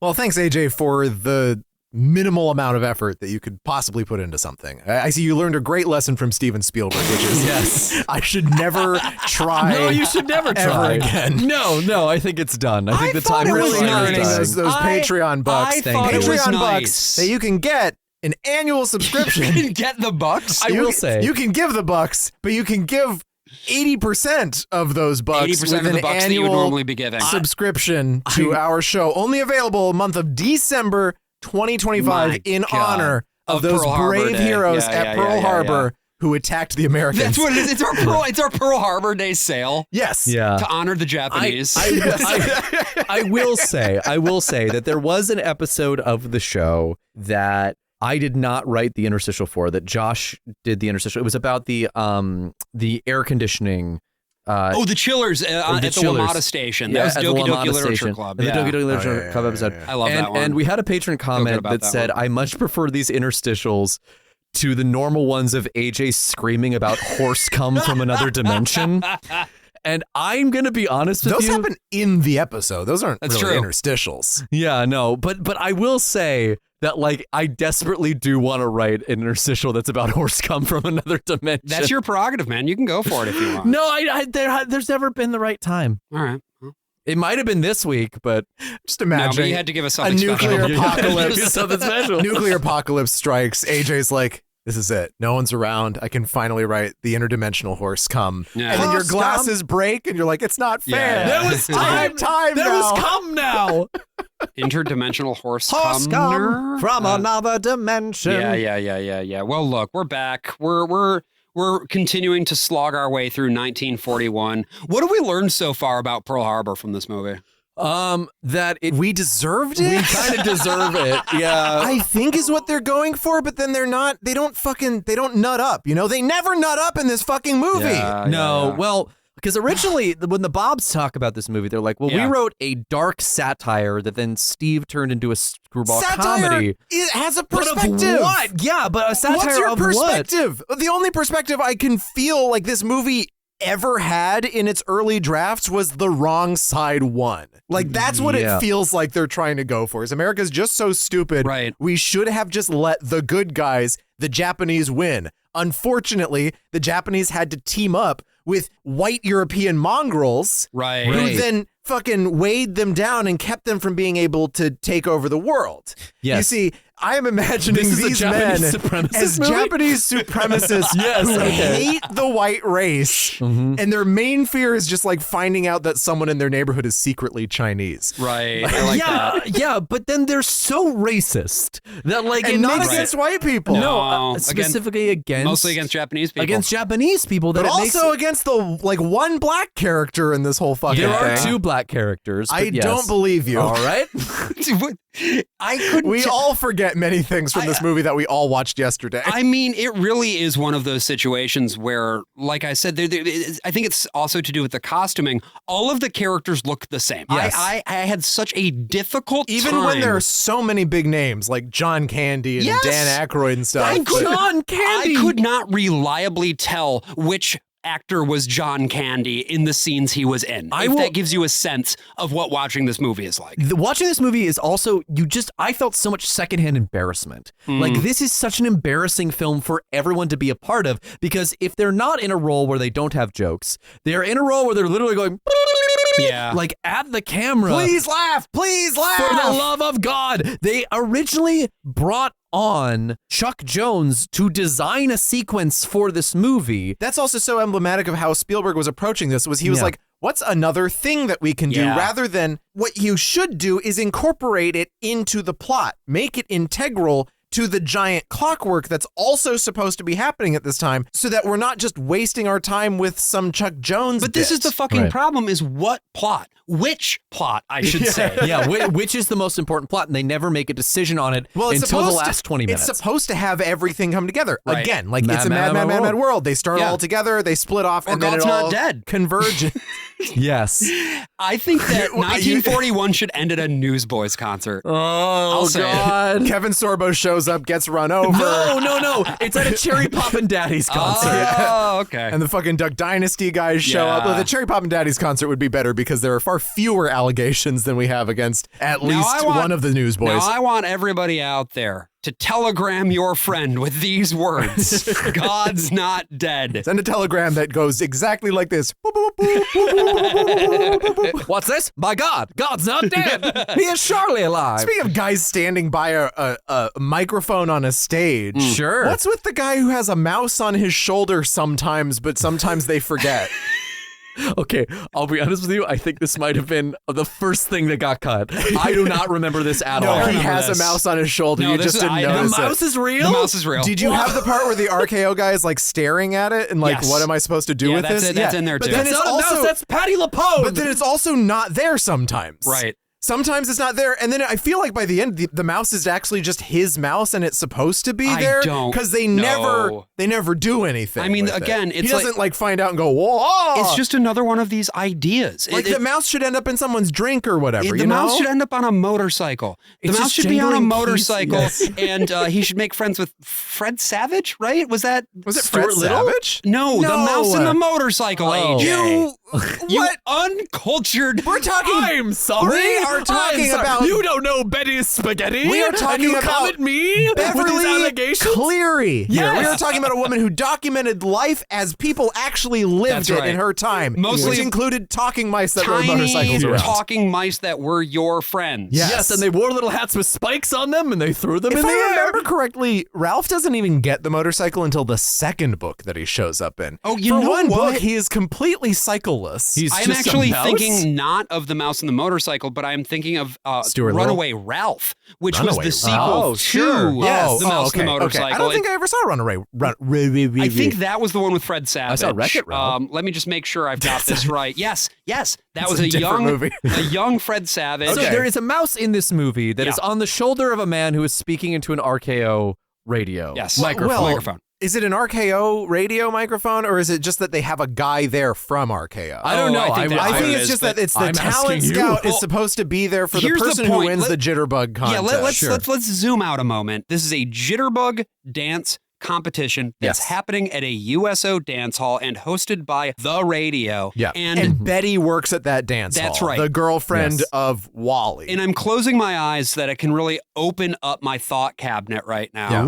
Woo! Mind Palace. The Mind Palace. That's what I call my mind place. This felt like it was going to be the climax of the movie because everything sort of comes together. Yes, the first one of three. Of three climaxes, Because along with Betty working at this club, you also have the two men who are pursuing her, one of whom is Wally, who you might remember from the beginning of the movie. Who has The not nerdy type. He's not enlisted. No. So he can't get into He the can't club technically now. get in. And the guy who has enlisted is a rapist. That's right. Right, and again, these are prototypes for Back to the fucking Future. Yes, they are. Yes, right? Yes, this they is are. Marty Works and in Back Biff. to the Future. Yeah. Because Biff is not somebody who you're supposed to like at all.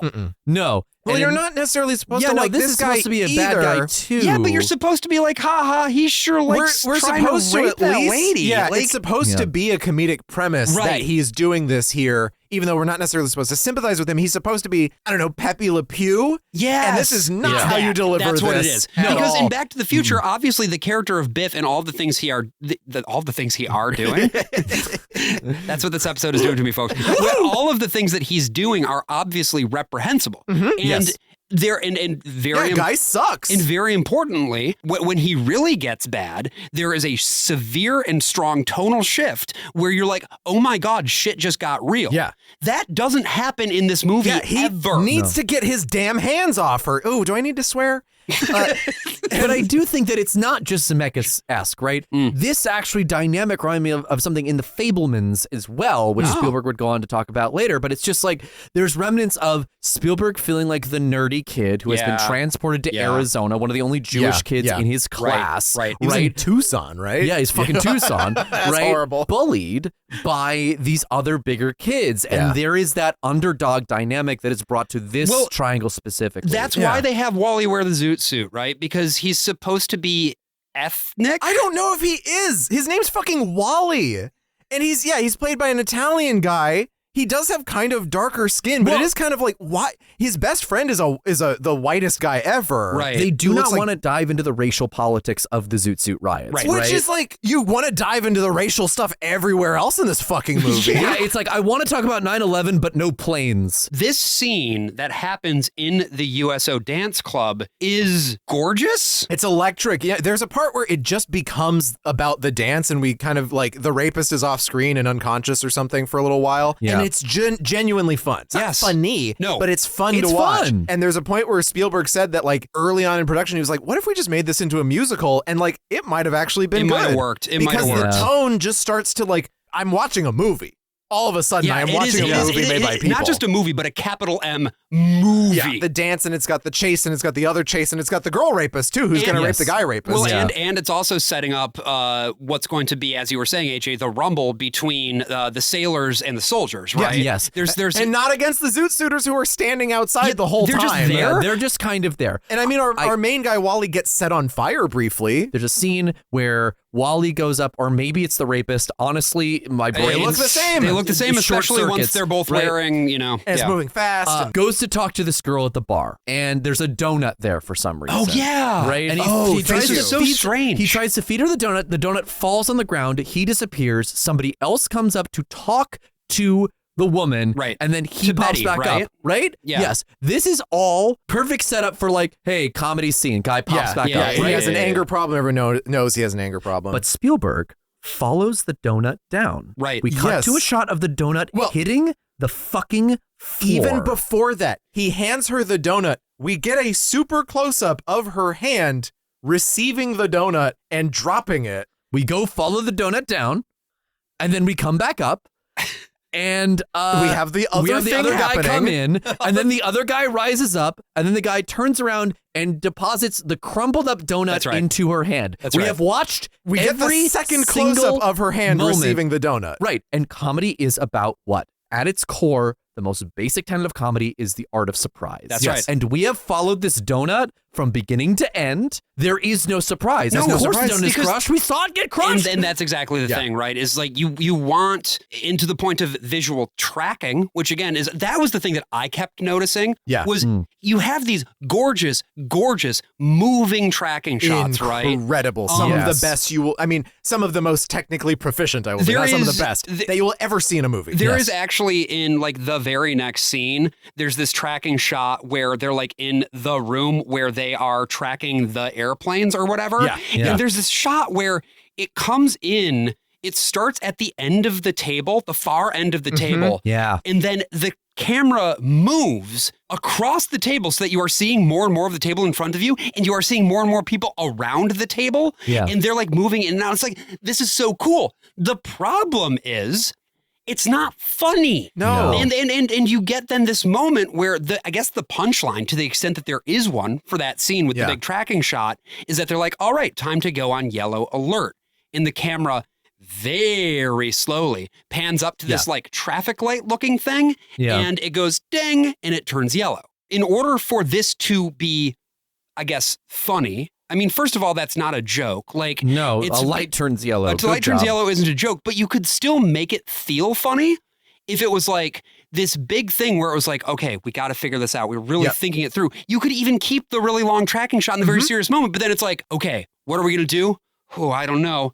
Time to go to yellow alert. And you could go whip, ding, and that's your button. For an example of another thing using a light as a gag, the Hudsucker proxy, when they're in the mailroom and they get the blue envelope and you get the big fucking Sam Raimi shot of the siren going off and this spinning red light. Oh, they got the blue envelope. What the hell's that about? But like, I want to go back to that donut for 1 second because it's, again, it's so emblematic of this movie and this whole like What are we doing here?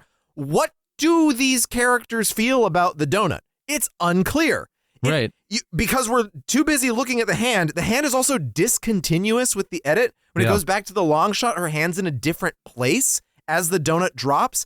And also this guy who has an anger problem doesn't react to her throwing this donut on the ground. No. He just goes down to pick it up and puts it back in her hand. I also realized that, like, listening to this, you might be thinking, why the fuck are they getting so into the weeds about donuts? Because the movie does, and it shouldn't. And that's exactly the thing, right? All of the plot description you were hearing in the first half probably sounded like, what the fuck is going on? That's how it felt. Yeah. All of this stuff about, like, why are we talking about a donut? Why are we talking about a traffic light? Because the movie wants us to look at the donut and the traffic light. Yeah, really, really specifically. I mean, there's even a scene earlier where they're standing in front of the big fighter jet, and Betty turns to, not Betty, the woman who likes to fuck on planes, turns around Donna, and she drops an entire bag of pencils just on the ground. Yep. Why? Why does that happen? Well, she's a journalist. She has all those pencils. She's a journalist? Outside of her bag? And another example of the kind of joke like the donut thing, which isn't even a joke, is like, there's a scene where Jon Belushi is flying over the Grand Canyon. He's going from San Francisco to LA, so who knows? But he's flying over the Grand Canyon. It's fine. He's in the cockpit, and he looks down, and he scratches his balls. And so the movie gives us a close-up of his balls while he scratches them. This is Tommy Wiseau. Again, this is the room where he puts the cups down and he fills them up, and we get a close-up of the cups. But then, again, to the point of like how this is trying to pay this off as being a gag, an airplane-style gag, I would say, in that the thing that is happening is not the thing you're expecting, is this, him scratching his balls is making a squeaky, squeaky noise, and then he pulls out like a little plastic... squeaky doll. Yeah, but why? And then he puts it in his coat so that every time he falls down in the movie after that point, he squeaks a little bit. I mean, one of the things that ends up happening to Aykroyd is that he gets concussed, I guess, and then when because something falls on him he or some smacks his shit. head. That's when John Candy's like, he's always had a glass head. I thought but that was what Aykroyd. did he smack his it was head a Santa. on? Was it a Santa that knocked him out? Because the Santa falls on him. No, that fell was on Jon Belushi. Belushi. No, there's a different Santa. There were is? two Santas that fell? This is getting out of hand. Why? Oh yeah, no, real bad. So, can we talk about Dumbo for a second? Yeah, Dumbo came out in 1941. Yeah.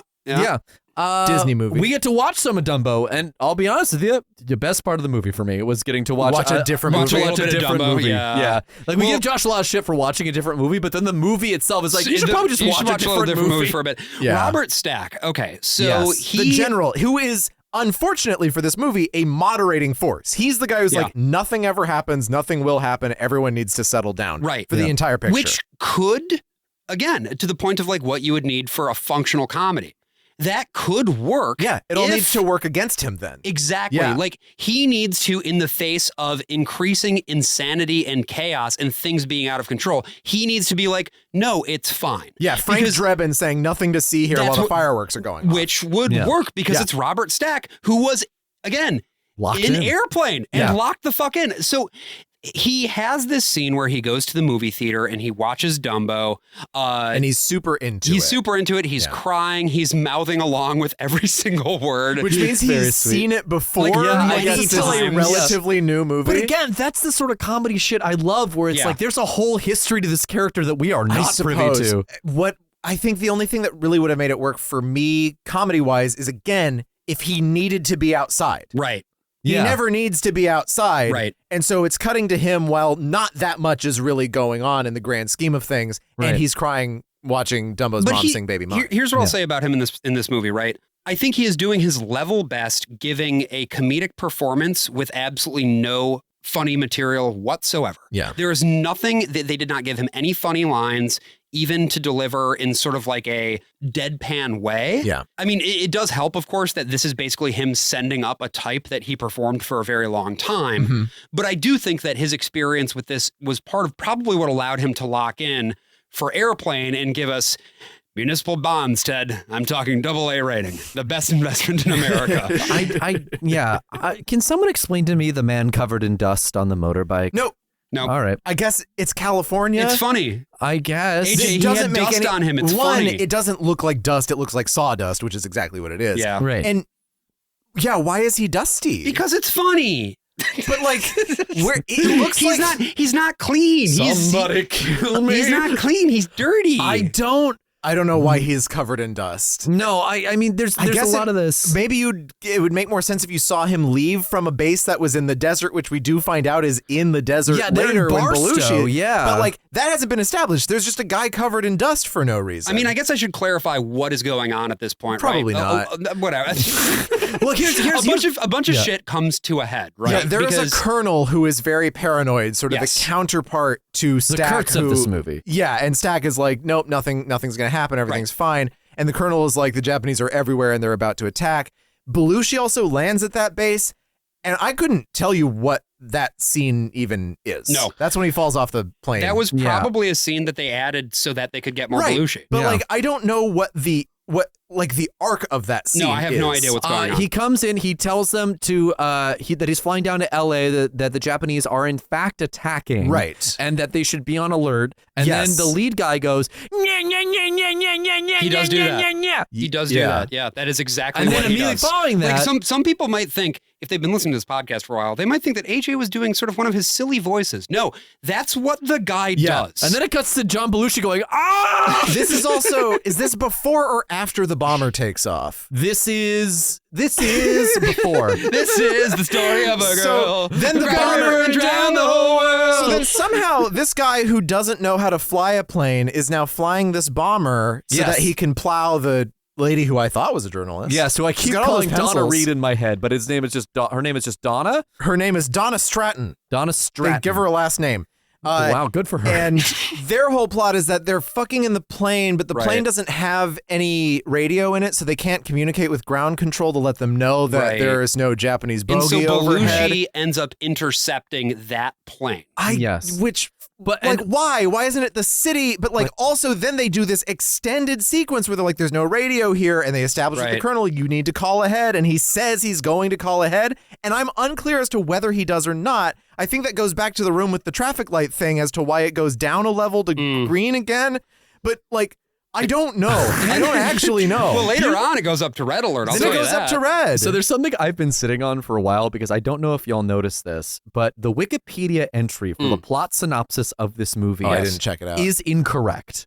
I'm sure it is. The order that things happen in that synopsis is not what happens in the movie. That's funny. But it was just trying to make more sense. It was trying to make more sense of this plot because here's the other thing I mentioned before. Everything is cross-cut to shit. Everything is cross-cut to shit. And I mentioned before about the escalation of the plane fucking bit. And here's the thing. They do escalate it. It's a reversal because he doesn't want to fuck her because he's flying the plane now. But she's really down to fuck. Right. So yeah, he's locked in. Well, it comedy. It's partially that he wants to fly the plane. It's also partially that he's the plane die. is difficult to fly and he's going to die. Yeah. Yeah, but also they established he doesn't know how to fly planes at all. I don't know how he's up there. They I established thought that? they did. Maybe no, he had failed all of his flight tests. Right, He had? Yeah. Oh, I missed that. That's why he is the assistant guy to the colonel. By the way, and not a pilot. Who is he? Was that ever established? Yes. Like who he is? Like what his deal is? He wants to fuck her. No, and come on. He's Not... the assistant to the general. Again, maybe this is just director's cut, but he's the assistant. Stack? Yes. Yeah, he Stack's assistant. The fuck plane ends up crashing into the La Brea tar pits. And yeah, but not. I will say the sequence where it's spinning, where it's like going upside down, and he's like in like zero gravity is pretty fun. Belushi says something before he shoots the plane. He says something that was so racist that I'm not going to repeat it. But I was like, what is happening? Right, because he's convinced that they're Japanese. They're convinced that he's Japanese. Again, this is a premise. But this is an actual premise. Again, to just go to the point of the bigotry or whatever. Yeah. It's like you can't be talking like that in a movie. Again, if you have if you are an empathetic character who you're supposed to relate to as the protagonist, and it's fucking Belushi. I don't know if we're supposed to be empathetic to him though, because he's so like out him. there. I guess. Yeah, I mean, in the way that he also surrenders immediately at the end of the movie. He is right. He's such a again. He is the buffoon, but he's also the coolest guy around. Right. He lands his plane. He's like fucking talking babble. And guys are like, what is he doing? But then they're also like, let's carry him back up to the cockpit because he's so cool. awesome. Well, which is like a 70s archetype that I just really hate. But he is also the archetype for Randy Quaid in Independence Day. That's Sure. who this character is. But then He's the that's- hotshot. That one actually makes racist. sense. Yeah, that one, I will say in Independence Day, works for me. Because everyone is like, this guy's a fucking weirdo. Because everyone's like, this the guy's whole a time. fucking weirdo. He believes in conspiracy theories. He got taken up by an alien. Sure he did. But he's the one who finally brings down the mothership, Yeah, right? He probes them back. Yeah, and I just... You're right, Brian. It is I am the buffoon, but also, please, God, love me. You have to love me. And again, that's his character in Animal House. That's the thing he like builds everything on. And I find it very annoying. Maybe it was just really cool in the 70s. I'm also still hung up on the whole, the like everybody's favorite, most charming rapist GI. Well, I don't think we're actually supposed to like him. Again, I think he's just supposed to be like a Biff character. I think he's supposed to be No, an I know you said that, but- obstacle who's like just like light because he's always just off-putting But in every the scene. problem is, yes, he is off-putting in every scene, right? We're not supposed to, you're right, we're not supposed to like him. And they really want to go there. I think there's just something about this feeling of like, They're trying to be I provocative. want to go Yeah, there, which is yeah. why every joke is always like going straight to the 4-letter words, going straight to the nudity, going straight to Right. the Slur. cums and the slurs Right. and the racism. And it's like, you actually have to establish like parameters Yeah. for your humor to work. Yeah. And it doesn't mean you can't go there, but you have to have a certain tone if Yes. you're going to do that. Tone. And I guess maybe this is sort of the thing that I wanted to talk about a little bit here is just the question of tone in comedy more broadly and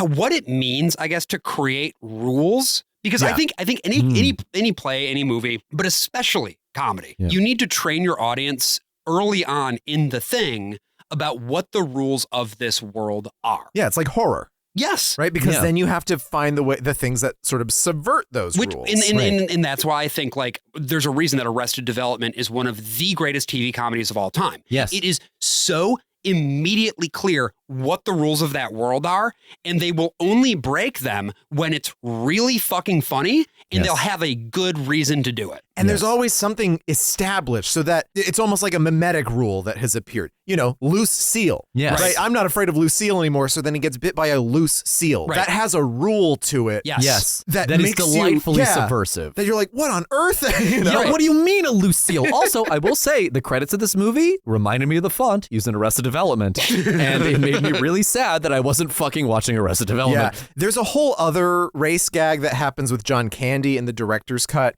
that is very racist and in a way that it's really hard for me to explain. That's So in the I'm also theatrical just cut as well. Oh, it is? I guess I with glad. the white paint. Yeah, where they do the reverse white and blackface. No, that's a different one. Okay, that's a different one. No. Okay. So it's when the main black character of this movie gets introduced, and John Candy plays sort of the racist soldier who gets the upper hand. So he's sort of the Bugs Bunny of the scene that reverses off camera. And again, I wish I could even explain it to you. You'd just have to watch it for yourself, and you'd still be going like, what?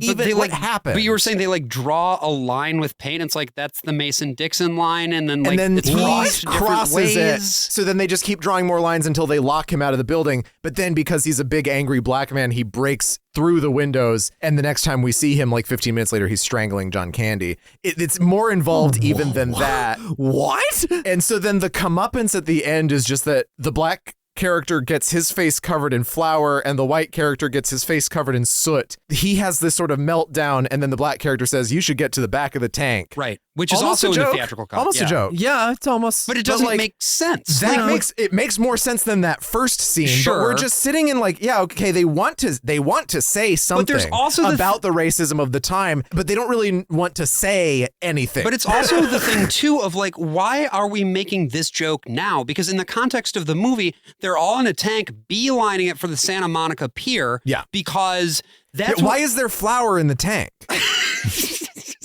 Good question, Brian. Cookies.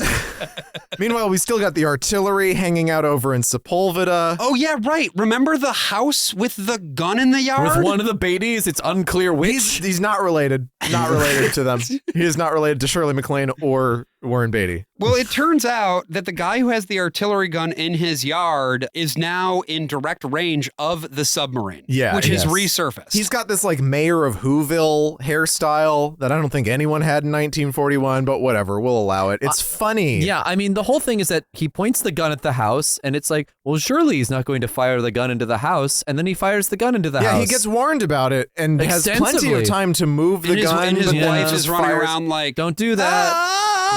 And I thought this was going to do a thing where it's like setting it up. He's going to fire the gun through the house, going to fire the gun through the house, and then the Japanese are going to fire through the house instead. Yes. But no, like the way a joke just, works. 7 minutes later, doesn't move the gun and fires straight through the house, and the artillery rolls all the way back into his garage. Right. And then it happens again. And then he does it again rolls a second time. Well, he rolls it inside the house. Yes, to get a better and it's shot. like, I'm going to fire from the living room instead of just going next to the house. Yes, which is a much clearer view of the submarine. I'm going to be really real with you. Yeah. Talking about this right now makes me feel like my brain is leaking out of my ears. It's kind of like staring into the Ark of the Covenant, right? Like at a certain point, if you're staring... I wouldn't know. I always close my eyes at that part. Yeah, no, that's good. That's good. That's fair. Your parents fast forward through it, right? My parents did not fast forward through it. This was taped off of TV. And so when this scene came, they changed the channel over to a cartoon of Popeye the Sailor Man. And then they'd flick back to see if the scene was over and somehow hit the nastiest parts of the sequence with the guy's face melting and the guy's head exploding. Yes, good. Okay, because the thing is, I think as Americans, we look at this and our faces melt off our skulls, and then the Europeans are smart enough to close their eyes for the entirety of it, which is the only way I can explain that they like it. No, that's the only way I can explain that they like this movie. Here's the thing. Europeans sometimes are just awful. Look, if there are defenders of this movie, I genuinely mean feel this. like maybe you I would love something... to hear it in the comments. Yes. If any of our listeners I don't think any contemporary Europeans will like this movie. Maybe Europeans in the 70s did. Sure. I think maybe if you're so far away from America, there might be something so loony about it that works for you. Yeah. Even though the rest of the movie is like an in-joke about Southern California that only appeals to a guy who knows everything about LA history and also thinks he's the only guy who does know everything about LA history. Yes, so he's like, I'm in a little club where I'm the only guy who likes 1941. It's like, congrats. I am Mandark. But that's the thing, right? Is that even me as a Southern California sicko, right? And watching this, I'm like, yeah, I guess that sure is. Right, that's the thing. Southern California. That's a thing. Santa Monica Pier sure exists. Wow, it's sunny. That's there. We've got a Ferris wheel. Really is a town that is dusty, I guess. Good job. The other thing about the artillery cannon bit, right, which we were talking about, the fact that it's this very long setup for it getting fired and then, it rolls back, whatever. And he never actually hits the submarine? No, I it don't think always he is just a does. little bit off. Yeah. But so the question is like, what needs to be set up in order for something to be funny? Maybe this is a bit too theoretical of a question, but I got it. I get what you're laying down. So you put the tank right in front of the house. It's aimed at the submarine, right? Sure. He goes through every methodical step. He goes through, he checks everything, Right. he gets everything in a row. Per Dan Aykroyd's instructions. Yes, and you can per even the have the thing of, instructions. remember not to do this, remember And not he to do kinda that. does, He's doing actually. it. No, Yeah. he does. And Yeah. that actually was like, okay, I see it. Yes, we're yes. setting something up here. We're setting something up here. He pulls the trigger, it shoots behind him and destroys his garage. Yes. Immediate subversion. Yes. That's all it needs. All jokes need are subversion. And the problem is this movie is You're just right. like, hey, you know that thing that's going to happen? It happened. Yes. Yes.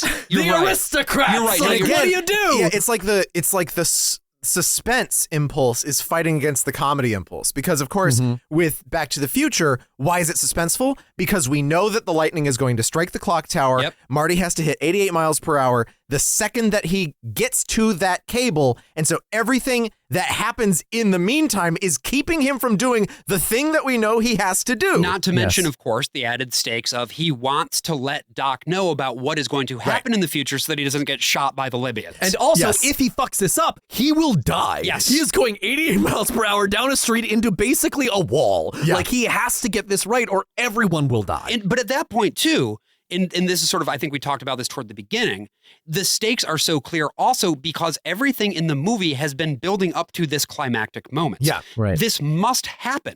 Whereas in this movie, where we end up is that, we've got the artillery gun and it is firing at this submarine, but sinking the submarine is not necessary. In fact, we don't even, the movie ends with the submarine getting away. The submarine's fine, Yeah. which again, With Belushi in it. could work, but doesn't. Yeah, because we also have the aerial battle going on, which is actually the thing that should be everything going on. Ned Beatty should be aiming at the plane. Yes, it Yeah. should all come Everyone's to a seeing head. You have one plane thinking the other plane is Japanese. The other plane thinking the first plane is Japanese. Everyone thinking both planes are Japanese. Yes. And so they're all shooting at it. And then like make it even weirder so that someone's shooting at another guy because he knows that the plane is American and he can see the guy next to him is shooting at the plane. He's like, you're a Japanese agent. There are also no Japanese American characters. None. In this whole thing. This is a movie about the insanity that America is going through right after Pearl Harbor, specifically in California. Yes. And it does nothing to engage with the paranoia that leads to the internment of Japanese people. But that would, and it's a weird thing to miss. It is weird because I'm glad they did. Yeah, well, of course, because then it would somehow be even more offensive. But Josh, let me tell you about the actual, and when we get there, what they actually wanted to end this movie with. What's baffling to me is that the paranoia is justified. Right. Because there is a Japanese submarine off the coast that is trying to attack This is a them. big problem. Yeah. Yeah. Because if that entire plot line was removed entirely, the movie would not be funny, but it would be more functional. Yes, that's exactly right. Because then you actually are satirizing something. Yeah, because then this is just paranoia. Because this is just the Crucible. Exactly. Because there is a genuine threat here, it seems, in the form of this submarine. Well, and this is what happens in The Russians Are Coming. The Russians are coming. You have an actual submarine full of Russians who just got too close and now they're kind of And beached. I think in the case of this movie, they were sort of trying to do that by showing that the instruments had failed, which was why they needed that compass. But then that goes... But Mifune does have an arc in that they do throw Christopher Lee into the sea. I suppose, yeah, we do dunk the Nazi. And again, this leads to the whole Japanese supremacist take on this film, where it's like, you know what? They would leave us alone if not for German prodding. If they hadn't succumbed to degenerate European fascism That's right. and simply held to the imperial ideal that they were making in the Pacific, we would now be living in a utopia. Yes. People say, oh, we'd all be speaking Japanese. No, we would still be speaking English, That's right. but we would write it in katakana. Pretty cool. But because of katakana, we would have to change our accent. Yeah. We would all sound really Well, racist. no, there would be some yeah. hiragana as well. I mean, come on. We're not animals here. I'm just saying the vowel sounds are different. Well, no, but it's English using katakana. No, exactly. So, but it's English. Right. But we would have It's like how Yiddish uses the Hebrew letters. No, I'm with you. I'm just saying to adapt to the vowel sounds, you either have to change the actual written language or change the way that we talk. No, you're not understanding the linguistic innovations that the new Japan was going to bring us. Is it Japanglish? It's English. We're just writing it in katakana. Can you put it on my favorite James L. Brooks movie. Can you put it on the Pops chain? Put katakana on the Pops chain? Yeah. Well, if the right guys had won World War II, I would have. But instead, we're stuck with our mongrel dialect. Our horrible Latin alphabet. God damn it. Fuck. What are we talking about? I don't know. What is Latin anyway? Okay, again, this is what watching this movie feels like, right? Yeah. This is, I guess, analysis imitating exhausting. art. This is analysis imitating art because this is what your brain will do as you're watching this thing because you try to piece it together and then you try to come up with, if you're, like me, I guess, you try to figure out why it's not working, and then you try to come up with a funnier version of the thing, and that leads you to something completely different. So our first climax, which also follows the Jitterbug contest, which is also kind of a climax of its own, I suppose. Sure. Best looking scene in the whole movie. The kid gets a Hollywood contract, but maybe he never receives it. It's unclear.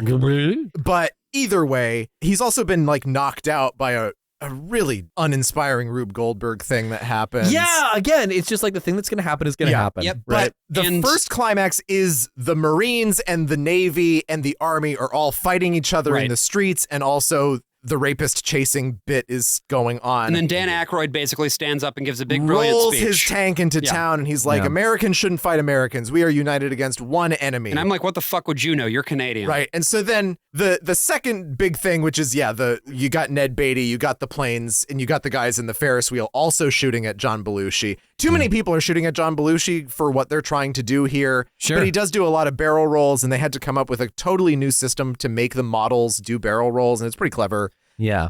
The model stuff looks great. It does. It looks really, really great. Did you also get... I saw the explosion stuff too. Yeah, they really figured fun. out how to do explosions without explosives. Oh. And apparently this was Spielberg's own idea, was to use these air mortars, which is very common. Like if you watch Breaking Bad, when Gus gets blown up, spoilers, I guess, for anyone who hasn't watched it. But that door at the nursing home gets blown off. That's just by air mortars, right? Okay. Just compressed air. And, you know, the big problem with explosions is that they move really fast. You have to shoot them at high speed and slow them down to give the explosion look of it expanding. And everything. Yeah. And when you're exploding miniatures, they move way too fast. Right. It's just boom, and it's gone. My dad made a film when he was in high school that was a Star Trek parody where everyone dies. And Spock at the very end is like, nobody left. I have to kill myself. So then he blows up the shuttlecraft. And they filled up their shuttlecraft, which they made out of plywood, to the brim with gunpowder. Oh, Jesus Christ. And it's just like, you see the shuttlecraft hanging from a tree, and then the screen is just black. That's funny. So Spielberg was like, what can we do to like make something slower? And he figured out, okay, if we get the special effects guys to make, because this wasn't ILM either. Right. These are like the old school special effects guys. Right. Well, one of whom, even the director of special effects, actually retired after this movie. There's footage of that director in the documentary asking Spielberg to fire him. Yeah, yes. It's like, please set me free. Please let me go. But they use these air mortars and flash bulbs. Okay. So the flash is what gives it the color of the explosion, but otherwise it's just air. Yeah. Did you catch Jon Belushi's cameo? Jon Belushi was in there? Yeah, he was. It was John. Wait. Yeah, that's the guy we're talking about. That's the guy we're talking about. What about Jim Belushi? He's not in this movie. Okay, just making He's sure. simply not in Jim this movie. Belushi is the brother who is still alive. Yes, he's with us. He was on According to Jim, I know. and he was on Twin Peaks. Yeah, Yes, and, he was. and the other one, the Dating My Daughter, right? Simple Rules for Dating My Teenage Yeah, Daughter. that's right. That was Jim Belushi. Jim Belushi? Yeah, that was him. 8 Simple Rules? Is that how many Simple I think Rules it's there 8 were? Simple Eight Rules. Simple Rules was John Ritter, who famously died on Oh, set. that's John Ritter. Oh, no, it was John Ritter. That's two different names, John and Ritter. Guys. And he died. Jim Belushi, as I established from According to Jim and Twin Peaks, still lives. So Jon Belushi. John Belushi. This is such a deep disrespect to the people of Albania and the Albanian diaspora. That I'll is just true. tell you that. But this is an offense against my people, the Italians, because Jon Belushi is the guy eating paschetti inside the restaurant. When the guy gets thrown through the window, he's dressed as Brando in The Godfather eating paschetti. Yeah, in one shot. Yeah. In that shot. Can we kind of? I'm trying to get to the third climax. Oh thing. yeah, So please go for it. Then we had to hear about one shot. It was very important. It wasn't. You? It wasn't even important to him. He just saw it on the featurette. It was important to me because it was mimicking the fucking Strangelove thing, right? It's Because it's one shot. No, it's trying to be the Peter Sellers thing of you wanted to play more than one character. But Anyway, he didn't play go anything. ahead. He's an extra. He's played- scenery. He played Natalia Spaghetti. He played man. He played Prompto. Betty Spaghetti. Your mother. Prompto.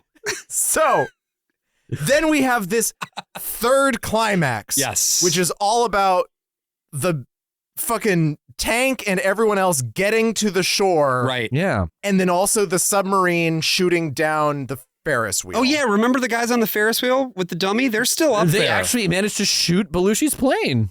Yes. That's it. Yeah.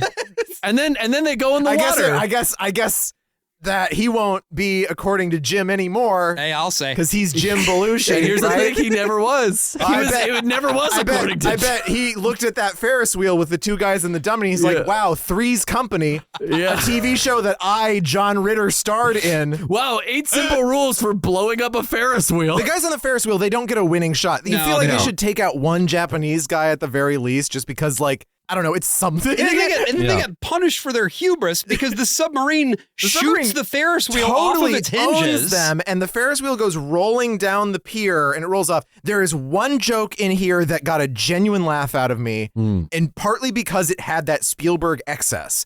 The tank, on its way to the coast, drives through a paint factory warehouse. Sure. And it's just hitting vat, which it's the middle of the night and everyone's still working, but it's hitting vat after vat after vat of big, bright, primary color paint. Yeah. So in your head, you're like, oh, the tank is going to be colored and covered and splattered for the rest of the movie. and it's crashing. It's even slightly longer than the director's cut, if you can believe it. I can. Crashing. I cannot. And then you see it crash through the place next door. You don't see the interior. This is a very fast joke.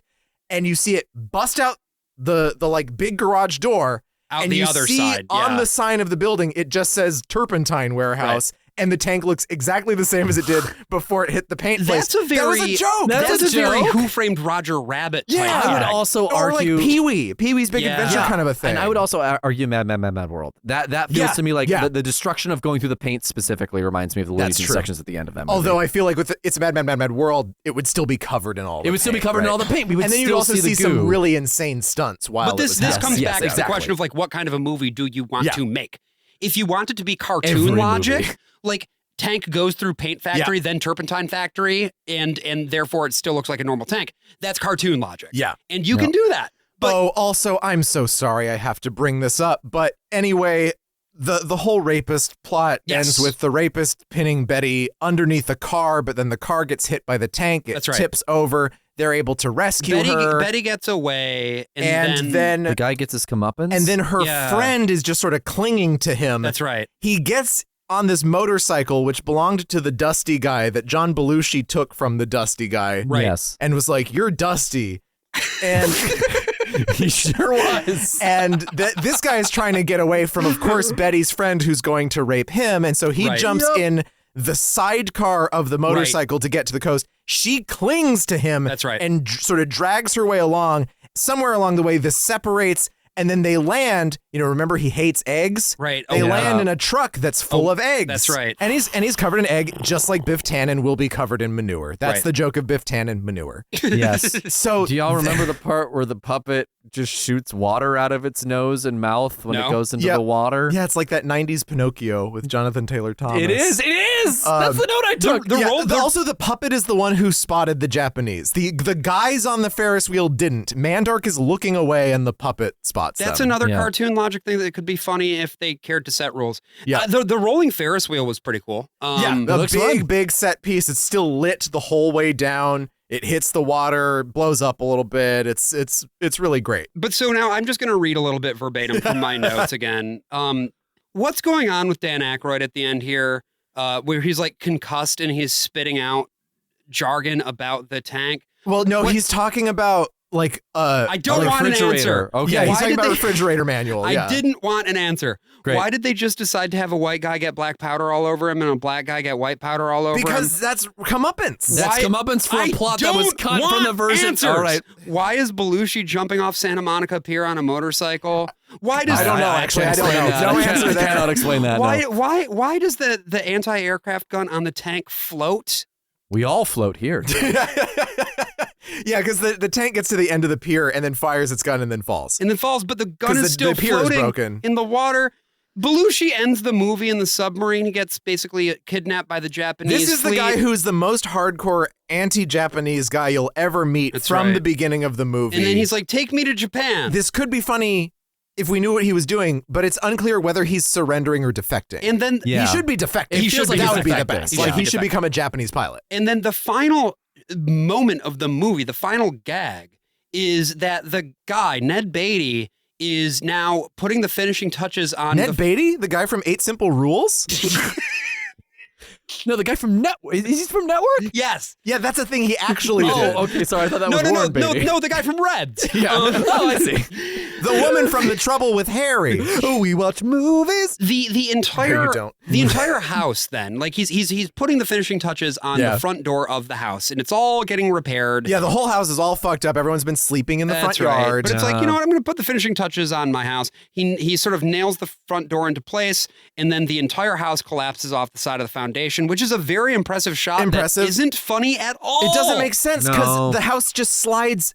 It doesn't fall. No, just it slides. has to slide forward into the ocean.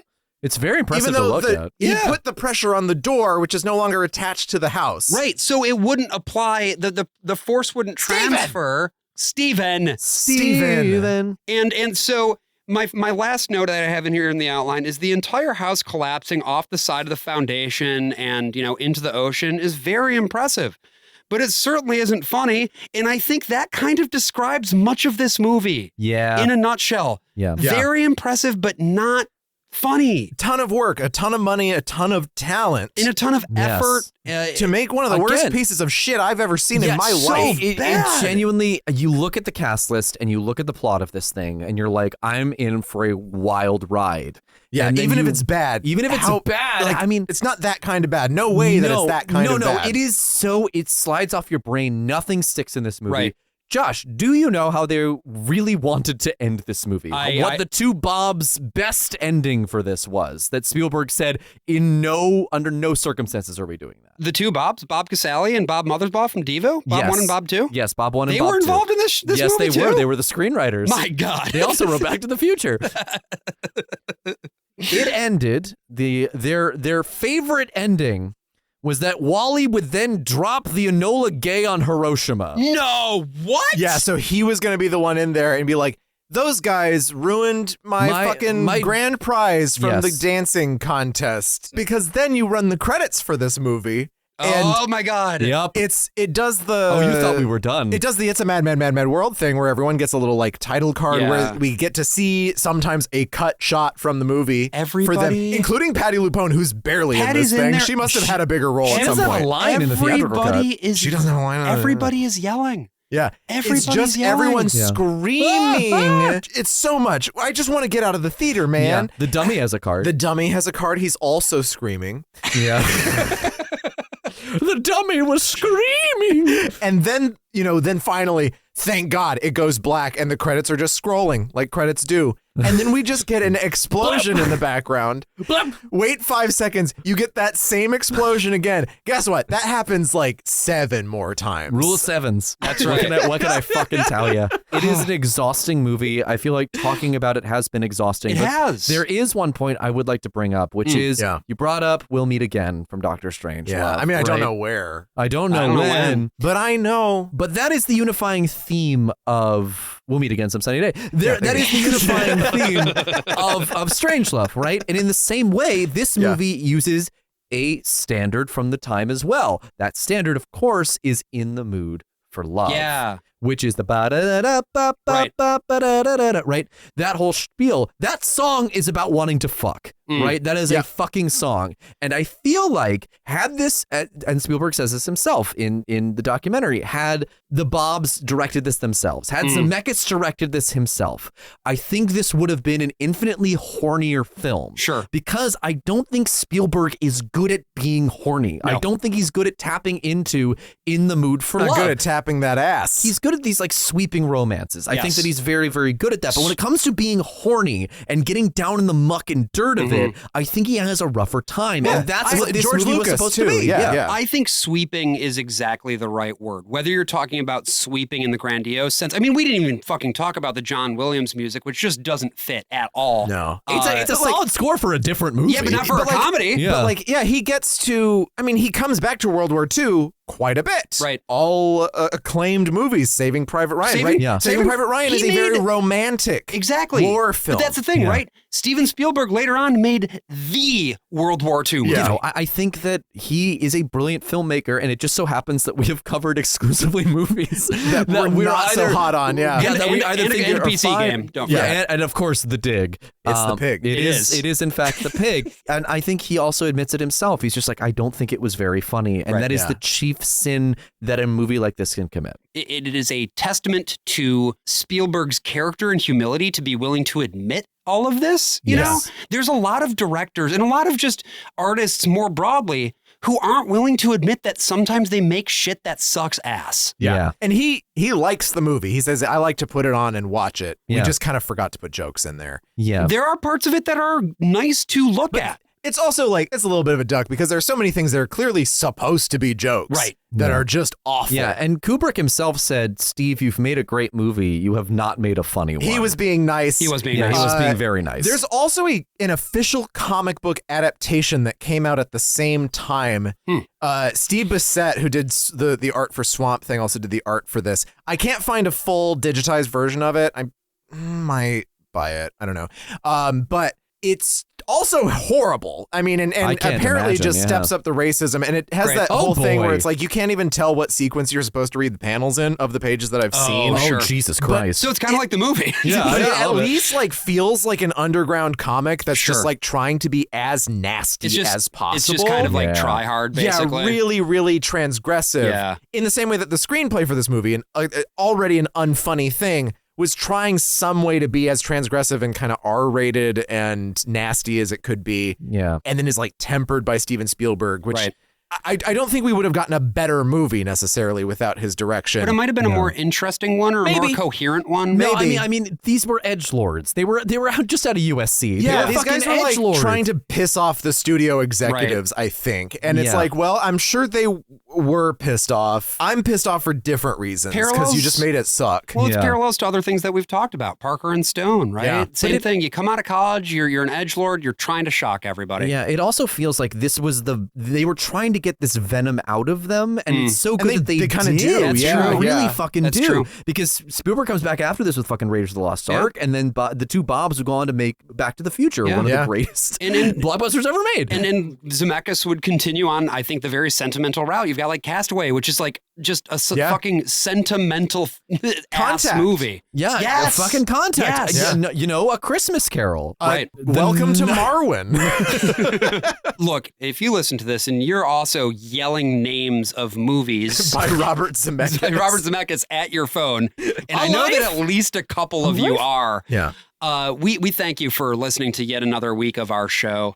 We've already plugged it, but we got to do it one more time. Hell yeah, baby. Give us money. Please do. Give us your money. If now that we are in the throes of the arguing season, you know, you want to give the gift of the worst of all possible worlds. Give the gift of so many arguments to a person that you love. Or a person that you hate. Like this very episode felt like the first real episode of the arguing season for me because we were just hooting and hollering. But, and I was just like, yeah, let's not watch Pearl. Let's watch something that might be okay. And it was not. And I remember I said, folks, it is disastrous.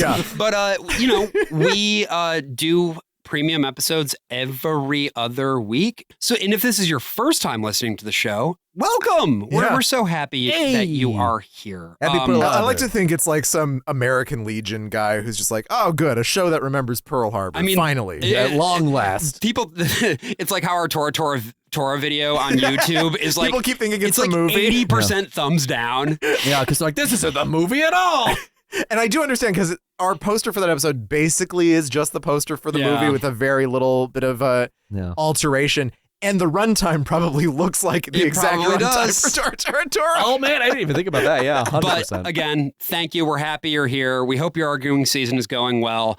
Store.worstpossible.world if you want to get our merch and swag that's on sale. Patreon.com/worstofall if you want to get yourself a Patreon subscription or maybe even gift one of those discounted annual subscriptions to your friend. Maybe. Or your enemy. A full year of whatever kind of word we'd use for ourselves. A full year of Belushi's Like Us. That's right. Yes! Belushi's Like Us. Okay. So we are all members of the extended Belushi family. They do not talk to us. So the thing about watching 1941 is seeing all of the hallmarks of a great Spielberg film, right? Yeah. We've got the tracking shots. We've got the amazing miniature work. We have a grand master of visual storytelling guiding us through a completely incoherent mess.